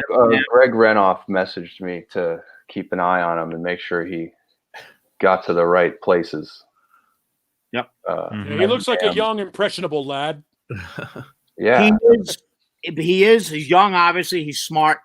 Again, he's got it under control, which is a lot to say for a kid at 23 years old that has that kind of skill set. Mm-hmm. And Greg Renoff is, really helping him out. It's a good mentor for him. Yeah, good mentor, excellent mentor for him. Well, Greg's a smart guy. Yes. Yeah. Greg, obviously he's just did the Ted Templeman book, and Ted Templeman, aside from Gene Simmons, basically discovered Van Halen and made them who they are. And I think Greg sees something and he wants to help it along. And, I first of all, when he first started doing it, I was like, who's this kid? Like, what is this? And God, he's crazy. And wow, it's wild. But then I started to think about it. And when I saw him in person play, April 21st. When I saw him in person play, I was like, Templeman book. Yeah. I was like, oh my God. And I felt like it was like, it must have been exactly how people felt in 78. Yeah. It was that's when we recorded it. Yeah. Like the same feeling was like, wow, that's crazy. That's just too much. And that's what they were saying about Eddie Van Halen. Yeah. It's too much. It's there's and when we were recording it, you chimed in one time. You put the volume up. Yeah. And you chimed in one time with just dead on. You're like, it's as if Eddie Van Halen and Zakk Wylde had a kid. Yeah. That's the kind of talent that this guy has. Mm-hmm. Mm-hmm. Yeah. It's just the control of the strings. I haven't seen that. Like there's an it. It when you see it. Yep. And he has it. Exactly, Paul. Yep. Now, whether or not he's able to develop it and make it something that works for him, great. But he's got it. Yeah, well, he's getting a lot of advice, and I'm telling him, go to Nashville. He's moving in the right direction, definitely. Go to Nashville, start a rock band in Nashville. Yeah, and he's working on solo stuff too. He's he can play whatever he wants to, whatever he listens to, he basically can imitate. He can play it and put his spin on it. Mm-hmm. But he is working on his own stuff, and I cannot wait to hear it. And it's going to be something. It's going to be something else. And again, like I said, good person. Good person. Mm-hmm. This generation could certainly use a guitar hero. Yep. There is no new up and coming guitar player. Guys like Tremonti have been around for 30 years. Yeah. Oh, and all these bedroom, it's the YouTube guys like Josh, the Instagram guys and stuff. They're great and they're all fast, and some of them speed up their videos and all that stuff. And but this kid is just real rock guitar player, just shredding. Yeah. And it's a language we all speak, all of us boomers or whatever you want to call us now. We've seen it all. And when we can look at a kid like this and go, okay, that's different.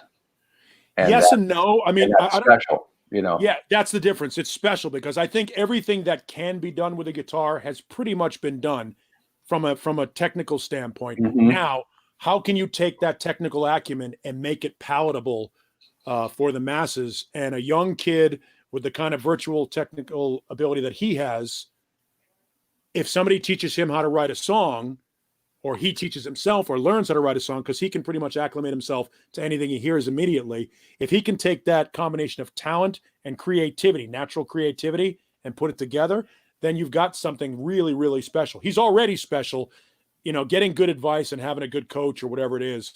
You know, let's face it. We talked about how Templeman made Van Halen sound like Van Halen. Mhm. How Somebody Mutt to point him in the Mutt right Lange direction. you know, Def Leppard were good. Mutt Lange made them great. The Beatles were good. You know, Sir George made them great. Yep. If somebody can make him, I mean, he's already great. Somebody could make him a household name. No, he needs to if he's find smart. he needs to find his Dave. Yeah. And you know, and come up with some good songs. If you have good tunes, doesn't matter how good a guitar player you are. Good songs will always win, and that's why Van Halen won.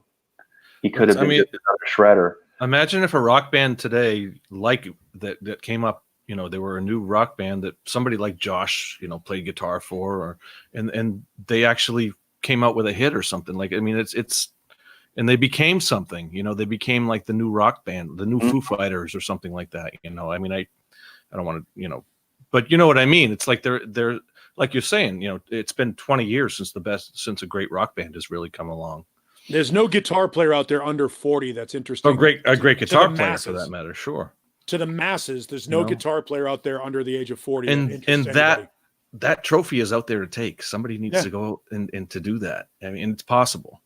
And it's not going to be me, and it's not going to be, you know, Caleb. I hate to say it, but it's going to be Josh or you know, Cameron or someone like that. You know. Well, the weird part about it is as a not weird, but the pivotal thing about it is, you know, we can all name fantastic guitar players: Yngwie, Satriani, Vai, McAlpine, Rappaport.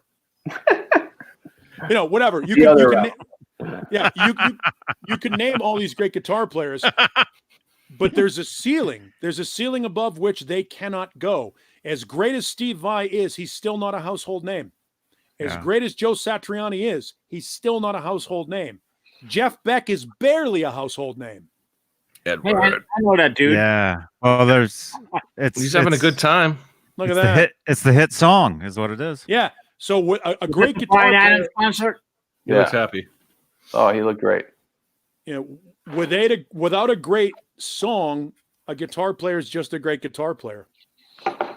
And it's songs that sell. Yeah. You know. Well, some of these guys are talking about like Jeff Beck, Mark Knopfler, Angus Young. They don't use pedals or anything like that. And I mean, yeah, it's not about pedals or effects, and you know, it's about being able to, you know, hey, Jay. What's up, Jay?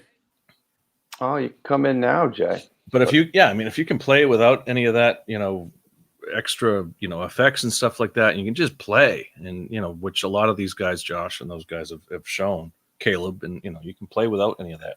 Look, I mean, you need songs. You just need songs. That's what it comes down. Yeah, you know, one of my times that I actually was able to talk to Ed, I remember asking him what he thought of guys like Satriani and Vai and Malmsteen and all these guys. This is like 1989, 1988. I asked him that question, and he looked at me. Where's the song? And he looked at me and said, they're great, they're amazing, but where are the tunes? Where are the tunes? Alice Cooper. Alice Cooper says the same thing. Where are the tunes? He talks about every band he's ever seen, and he's been around since day one. You know, all these metal bands, thrash bands, you know, prog bands, all this stuff. He goes, "That's great. You can play. Where's the song?" Yep. And he's arrogant about it. He's like, "Great, fantastic. Where's the song?" Yeah. I mean, for all of the things that Alice Cooper made, well, he has the right to say that at this point.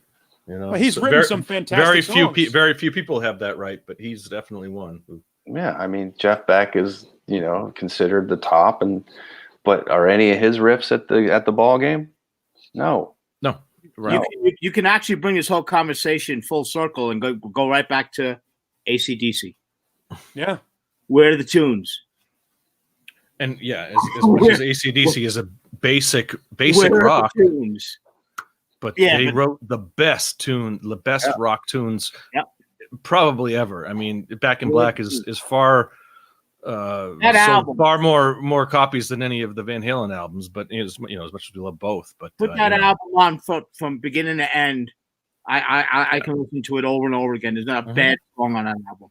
And that brings us back to what I was talking about with Angus. Angus suffers as a player because his band is so good. He doesn't get the credit as a player because the songs, the total catalog of AC/DC is so friggin' outstanding that Angus doesn't stand out amongst the brilliance of the music. And that's why I throw in my favorite song by AC/DC. Well, I said it before. Oh, Anybody remember? Come on. Whole lot of Rosie. Rosie. Rosie, Yeah. Whole lot of Rosie. Put your headphones on and listen to the guitar solo on that. Well, here's another one. My second favorite guitar player is Brian May. He's got tunes. Right. Shit, and you got, He's got songs. there you go. Mhm. Right. So, and man, can he play? Yeah. And he plays like nobody, and nobody plays like him. And one of the things, we've talked about this before, Queen, despite the fact that Roy Thomas Baker uses that choral background vocals in most of the bands that he produces, that's his signature sound. Mhm. Queen are singular. And when a band is singular, when a band comes out and they sound like nobody else before or since, and nobody else before or since sounds like that band, that's how you know they're brilliant. They're great. Yes. You know, nobody sounds like Queen. Nobody. Bands have tried to sound like Queen, Yeah. but because they use Roy Thomas Baker, the background vocals, it's a fun thing to do. Listen to Queen records and then go listen to the Cars records that Roy Thomas Baker produced. And those background vocals on those Cars records sound Similar. like they could be lifted right off of a Queen record. Right. The one darkness. That's a good point. I didn't think of that. Yeah, Wow. the one darkness record that anybody cared about was One Way Ticket to Hell and Back, produced by Roy Thomas Baker. Sounds like a Queen record. All that said, sounds like and sounds like are two different things. Nobody sounds like Queen. Nobody sounded like them before that. Nobody sounds like them since. They are singular, and that makes them brilliant. And Well Caleb, said. he's your second. He's your second favorite guitarist. You said, right? Mm-hmm. Okay. How lucky are you to have the Starfleet project out there? Oh, yeah. Well, I wish it was. I wish it was more exciting. I mean, Yeah, it's I was gonna say too bad it's not longer. yeah, It's only 3 songs. and it's like Yeah, but I don't care. You still have two of the best guitar players in the world playing off each other. mhm. Does Paul get the love vinyl? that fucking album, man. I think that album is awesome. the EP. Brian May, man. Like an EP, yeah, but still, Big Brian May. you had them both Yeah. get together, man. Yeah. I love One song is like what, 12, 15 minutes? There it is. There it is. Right, just a 12-minute blues jam. Yeah. Is God, that even opened? Have you listened to that, Paul? No, of course. That's a CD. That's not a It's that's a an Japanese. official Looks CD. like the Japanese version. You know, It's a did Japanese. you like that album, Caleb? It's been It's a got its long time. value. It's cool. It's been a long time. Put it up. Throw on the headphones. We're all locked up now, right? Yeah. Throw on the headphones and Well- listen to it from beginning to end, and it'll. Wasn't that written for a television show in Japan? Yes. Wasn't yeah. It was supposed to be the soundtrack to a TV show. that's what I Wasn't thought. really? I didn't know that. Yeah. Yeah. And anime, kind of like an anime show, Right? right? You, Yeah. you see that on the cover of the album. Well- I have no idea what. Okay. Yeah, you'll There- see. It's Japanese. Yeah. Oh yeah, yeah. There's one an of those- official music video for it. Yeah, one of those big robot wow. shows. There's, Yeah. there's a music. Well, it's like what was Queen News of the World had that big robot, wasn't it? Isn't it Yeah. a robot or something? Yeah. pointing his finger into the person. Yeah, Hugh Coldwell. Yeah, called- he's like a C-3PO kind of thing. Yeah, yeah. Steve Vai said he could replicate the playing of any guitar player, apart from Brian May. That's just how. I mean, that'll say it right there. Steve Vai's favorite guitar player is Brian May. So, it's There are certain guitar players that you know the minute you hear them. He's been going live a lot, Steve Vai, and I've been posting it on Facebook, and he was talking about Brian May a lot. Yeah. Well, just the sound of the Red Special too. That guitar has such a unique sound. Right. Look at that picture. There's two of the most iconic homemade guitars of all time. And Eddie's holding the bass. Look at that. And that's Phil Chen. He's got the Frankenstein with the what neck is that? That's the Rude guitar's neck. Rude neck. Yeah. Who made that neck though? Okay. He made it from a Dan Electro neck, I think. Dan Electro. It was on that. He put it on the Frankenstein just before the US Festival. That was just before the US Festival. In fact, in the US Festival dressing room pre-shot footage that they showed up on the screen before they came out, which was a month or so earlier. A month or so earlier, Eddie has that neck on the guitar, and then he comes out with the Kramer Beak neck. So awesome. Yeah. And Brian May made that guitar, obviously, his guitar, him and his father. That's one of the coolest things about it. Yeah. Again, the minute Brian May strikes a chord, you know it's Brian May. Mm-hmm. Like he's got not only does he have amazing technique, but he's got a sound. Oh, and have you seen how he frets power chords? He rolls the thumb over the top. That's something you're just seeing now with these videos he's putting up. Mm-hmm. Quarantine, he's showing his hands like very. He's been coming out with quite a few. He's got some new music that he's been composing. The NASA stuff. I love that. I love that NASA calls Brian May when they need to worry about something. Like, who'll have the answer to this? The guitar player from Queen, of course. He's a PhD, isn't he? He's an astrophysicist. He's a doctorate. Yeah, he is. Yeah, he's a doctorate in astrophysics. So when NASA has a problem with the Mars rover and they need a calculation, they're like 4 people on the planet. One is Neil deGrasse Tyson. The other one is Brian May. It's incredible. It's ridiculous. But being the guitar player for Queen is only the second most impressive thing about him. Right? Yeah, that's his side job. That's his side job. His side job is trying to for the save last 20 humanity. years. It has been, yeah. Holy shit. He's one of the guys that could save the world. Yep. Yeah, literally. Yeah. And he played, the solo in Bohemian Rhapsody. Yeah. And he wrote the opening riff to Tie Your Mother Down, which we all know how to play. Right. One of the best. Watch Wembley. That's the second song they play at Wembley '86, and there's 100,000 people in Wembley Stadium. This is just a year after Live Aid, and it's just you can see the whole field just going up and down with Tie Your Mother Down. It's such a great, just like they just go right into it after the first song. Where the hell is my? I love my concerts. Yeah. Yeah, you get them all for free. I know. No, I paid for that one. I have the DVD cover somewhere in here. Oh man. I do have an unboxing too, if you want to do that. Oh, there you go. Oh yeah, there Jesus. we go. Come on. 3 hours and 13 minutes into I know it. it's getting a little. Also, I may as well. Jay Hannon sent a voicemail. I don't know if it's just for me though. Oh, can we listen to it? Oh crap. Yeah, let me listen to it first. I think I got these for like. Wait. Okay, I'm waiting. You're unboxing something.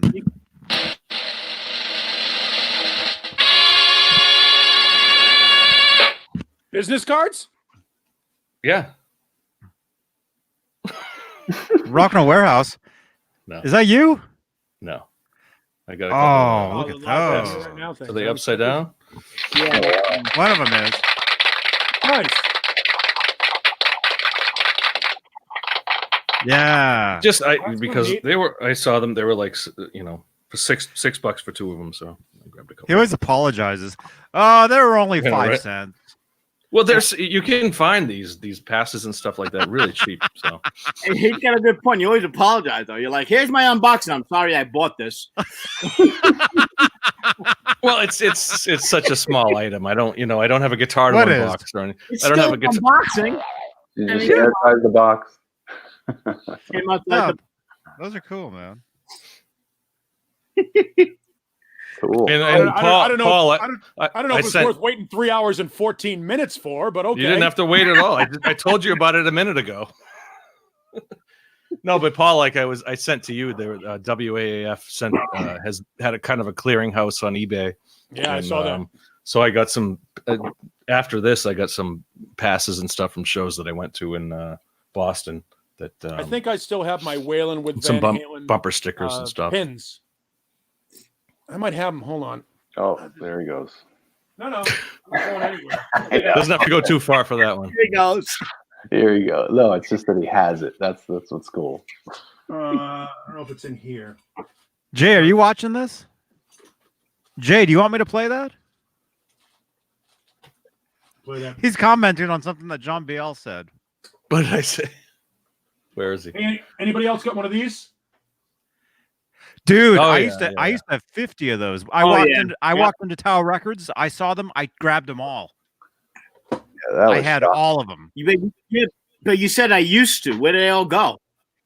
I gave them all away.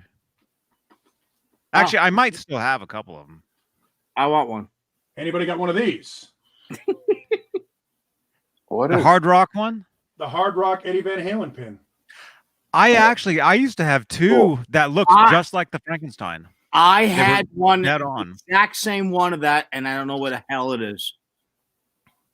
When you were, I used to be a bouncer for the Hard Rock in Boston, and their currency. When people go to different Hard Rocks, they get the pin, and then they go to other Hard Rocks, and they either trade them, and it's like money. Oh yeah, it's like the Olympics? It's Yeah, like yeah. all the people at the Olympics that trade Yeah, country pins and stuff. yeah. I can't find it, but if I do, I'll send you one, John. I got the Whalen with Van Halen WAF pins. Cool.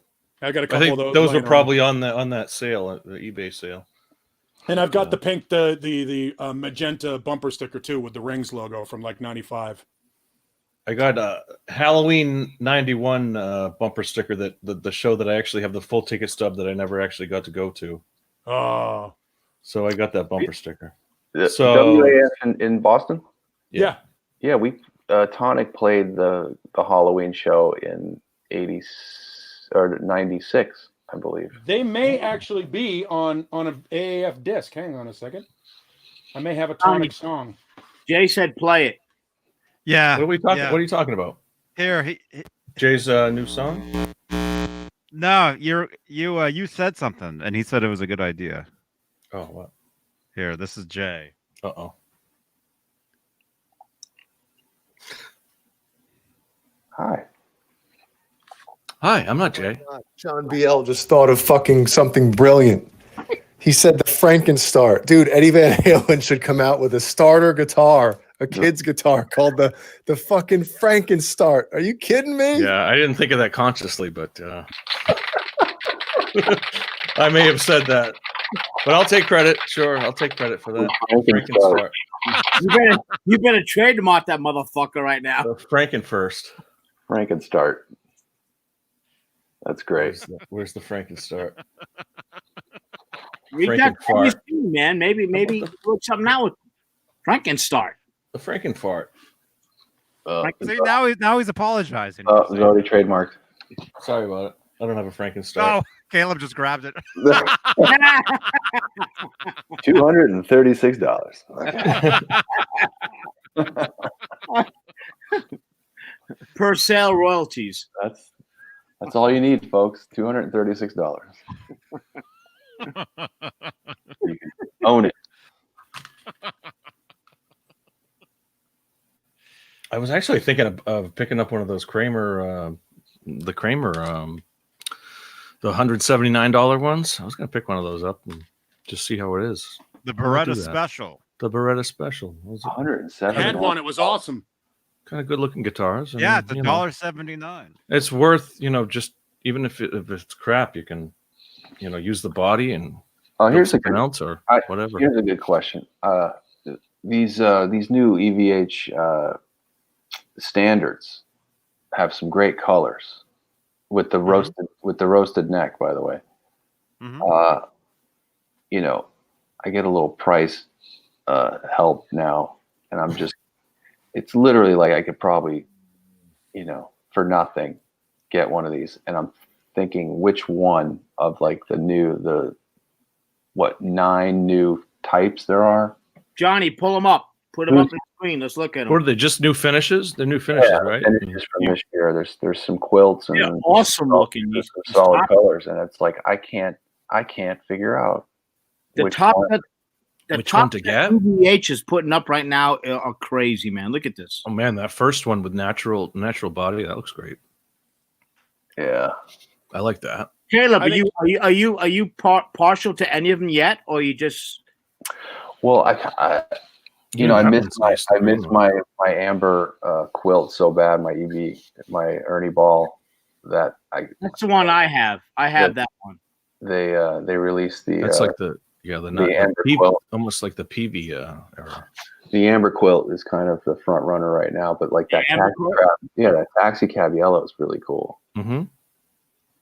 I do like the yellow one. Yeah, that's nice.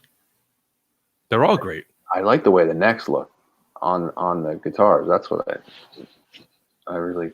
Are some of them roasted maple and some of them just straight maple? All the new standards have roasted. See, the great thing about so EVH. All right, so that's a maple fretboard then. Roasted. Yeah, roasted. Yeah. Correct? Yeah. Yeah. They're smart. Go ahead. They're smart. They're taking the Epiphone approach, which is you make a decent, mid-priced guitar, and even it's actually cheap by guitar standards now. Make a decent one and sell thousands of them versus selling hundreds of the top line guitars. Oh, and these things now they're going for under $5 now. On Reverb they got 15. Wow, under $5. That's pretty. Under pretty $500, good. under $500, and you really are getting a freaking killer guitar, man. Yeah, it's what Epiphone did 20 years ago. Is they figured out you make a decent quality guitar for $500 or less, and they'll sell all day. And these are really good guitars. I would say they're the best guitar for the money. 100%. 100%. For the money, you cannot buy a better guitar than what that is. Yeah, that's right. Yeah, and so of not even close. You look at everything else that everybody else is putting out, as far as the quality goes. Like especially if, like, say you have a kid that's getting into guitars, just starting to play, right? You don't want to give him a guitar that you're going to spend $200 on. It's never going to stay in tune, right? But the action is mid price point. Yeah, this is the absolute sweet spot because you have a guitar that you can take it up on stage and jam. Yeah. I mean, it's that good of a make of a guitar. Quality control is. I mean, those guitars are. I bet you they're selling more of those standards than they are Squires now. I'd probably bet on that too. Well, for the price point. For the price point, though. Yeah, Squires are cheaper than that. You can get a Squire for $200. Yeah, that's another tier. These are a Mexican, like a Fender Mexican. I mean, this is definitely above a Squire. No, there's no. I mean, you cannot mix those two up. Definitely above a Squire. But again, you get what you pay for. Hell, even that ugly green is nice. I don't mind that. Hell, it looks great with that roasted maple neck, man. I'm telling you, the necks are really cool, and their best selling point is that it's the cheapest roasted price point on the market. So you can't get a roasted neck on a guitar that's cheap. Those Kramers though actually have maple necks. The Kramer, what are they?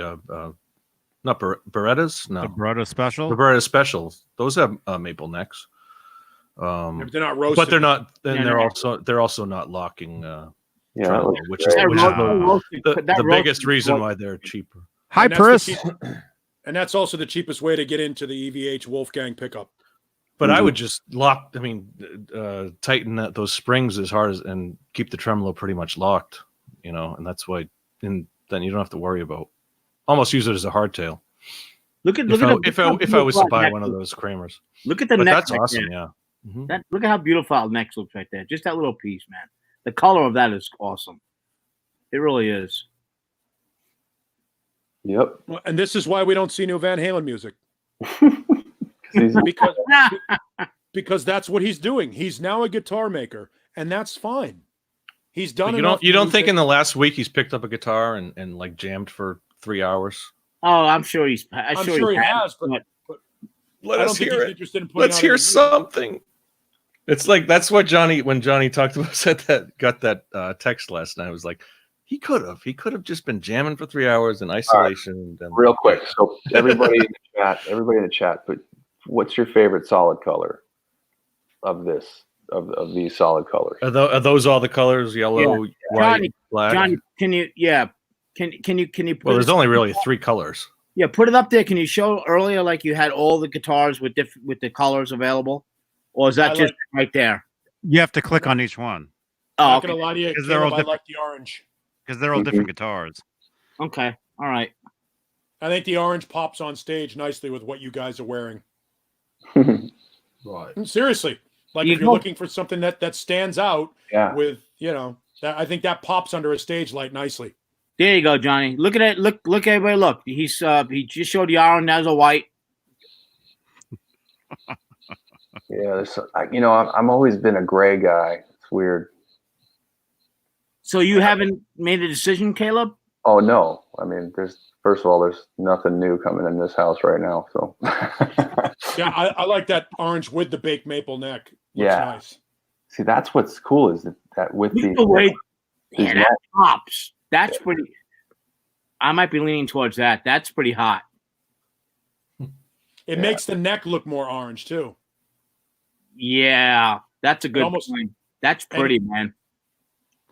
I just think that would look great under lights. Mm-hmm. All right, but then you go to the quilts, and then like the dichotomy. Yeah.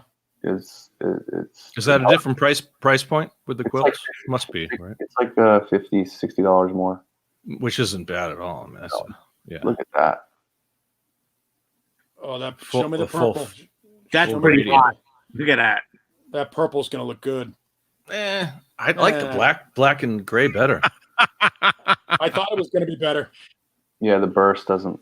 It would be better if it was just solid. Yep. The gradient, when it starts, that one's all right. It's too typical. I mean, I don't know.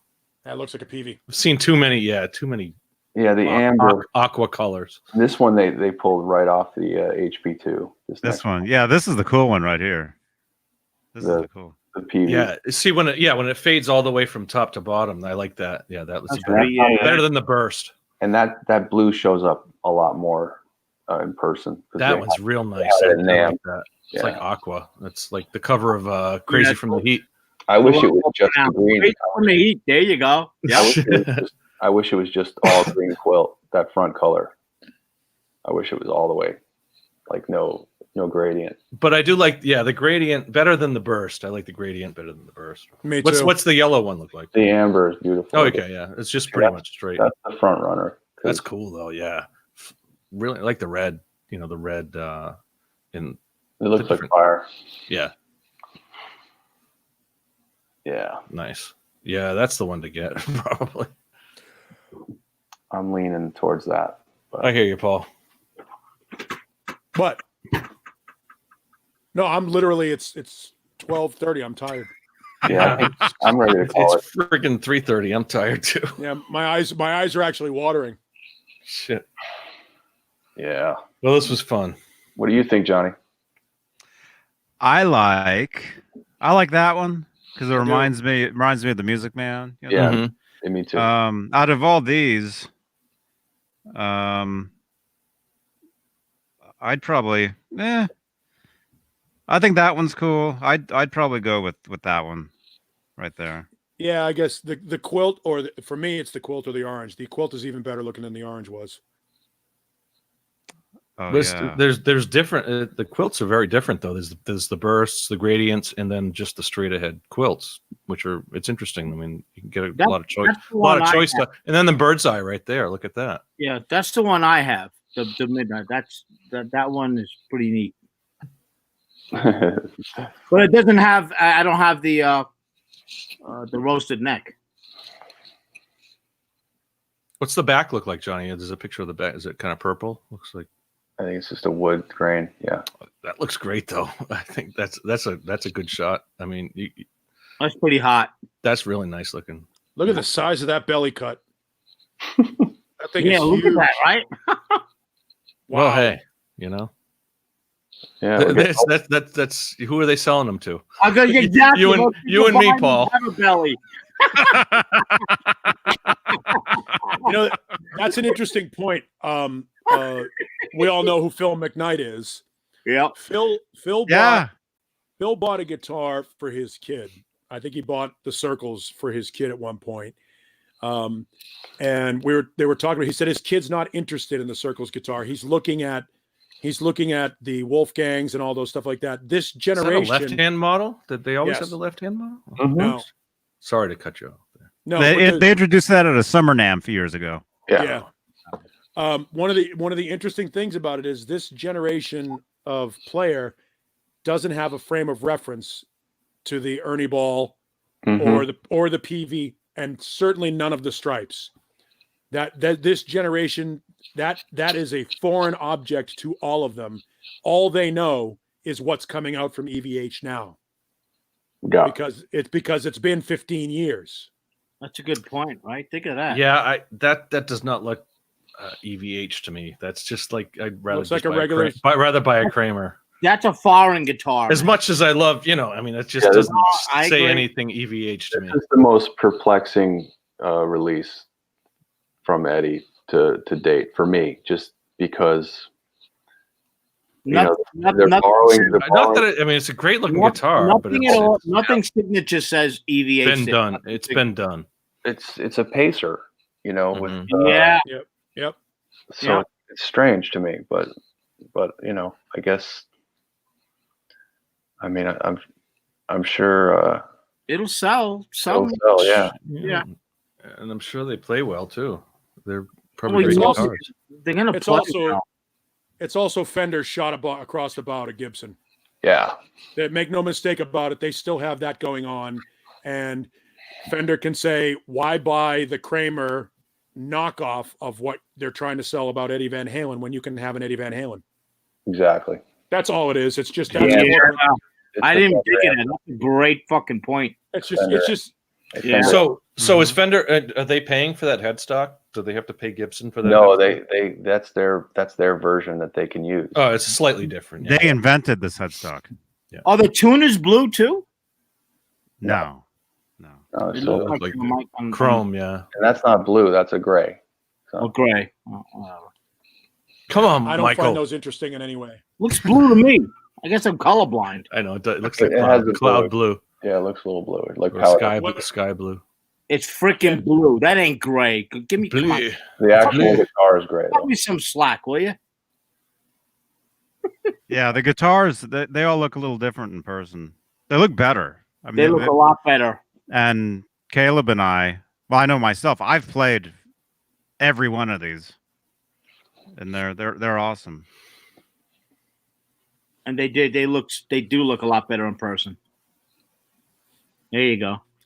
The guitar that I had CHS Custom Guitars do, Craig painted up. I have a Kramer 1984, one of the 1984s that they put out. Hated them in pictures because I thought the headstock was too big, down by the high E. I thought that the end of the hockey stick was way too large and way too droopy. Until I saw one in person, and it's nowhere near as bad in person. So I imagine that those guitars are probably better looking in person than they photograph, because they don't photograph well at all. I don't find anything interesting about them. On the websites? Yes. I think, but I do think that that's a great example. Again, another example of how to get the Wolfgang pickup without having to buy the Wolfgang body size. Mm-hmm. Yeah, because they're putting the Wolfgang in everything now. Yeah. The Wolfgang's going to be in the Frankie. So, just a Wolfgang bridge pickup. So. Bent Rosem, they had color TV in the 1950s. That's like when had to Doc throw that put in the there. Hemi and everything. And Dutchie. It was mechanical. It was the mechanical color system. Dutchie, I don't know if you're watching this. I think you are, but yeah, thank you for putting the bad news video in the Rutles thing in the Discord, because I wanted to watch that. Oh crap! Thank you, man. That's what you want. Everyone now. All right, we good? I think we're good. All right. Thank you all for tuning in tonight. Great, and thank you all, you guys, for helping me out. Thanks for having me. Yeah. Thanks for having me. Thank you, Johnny. Thank you, Thank you for Johnny. having me. Thank you, Johnny, for putting this. Oh, all there you are, together. Dutchy. Thank you, man. Everybody, Dutchy is so awesome. Dutchy's been there for years watching these shows. Thank you, Bent. Yeah, Bent had to go right into there and figure out color TV 1953. December 17th. December 17th. That's right. To be exact. The NTSC standard was made public around that time, but they had the mechanical color television standard before that. And with that, I told you that, Mike, you bloody cheat. Thanks to everybody. I always look forward to coming on and hanging with you guys. thanks for hanging, Caleb. Yeah. Michael, Caleb, Paul, Johnny, me. Thank you. Good night, all.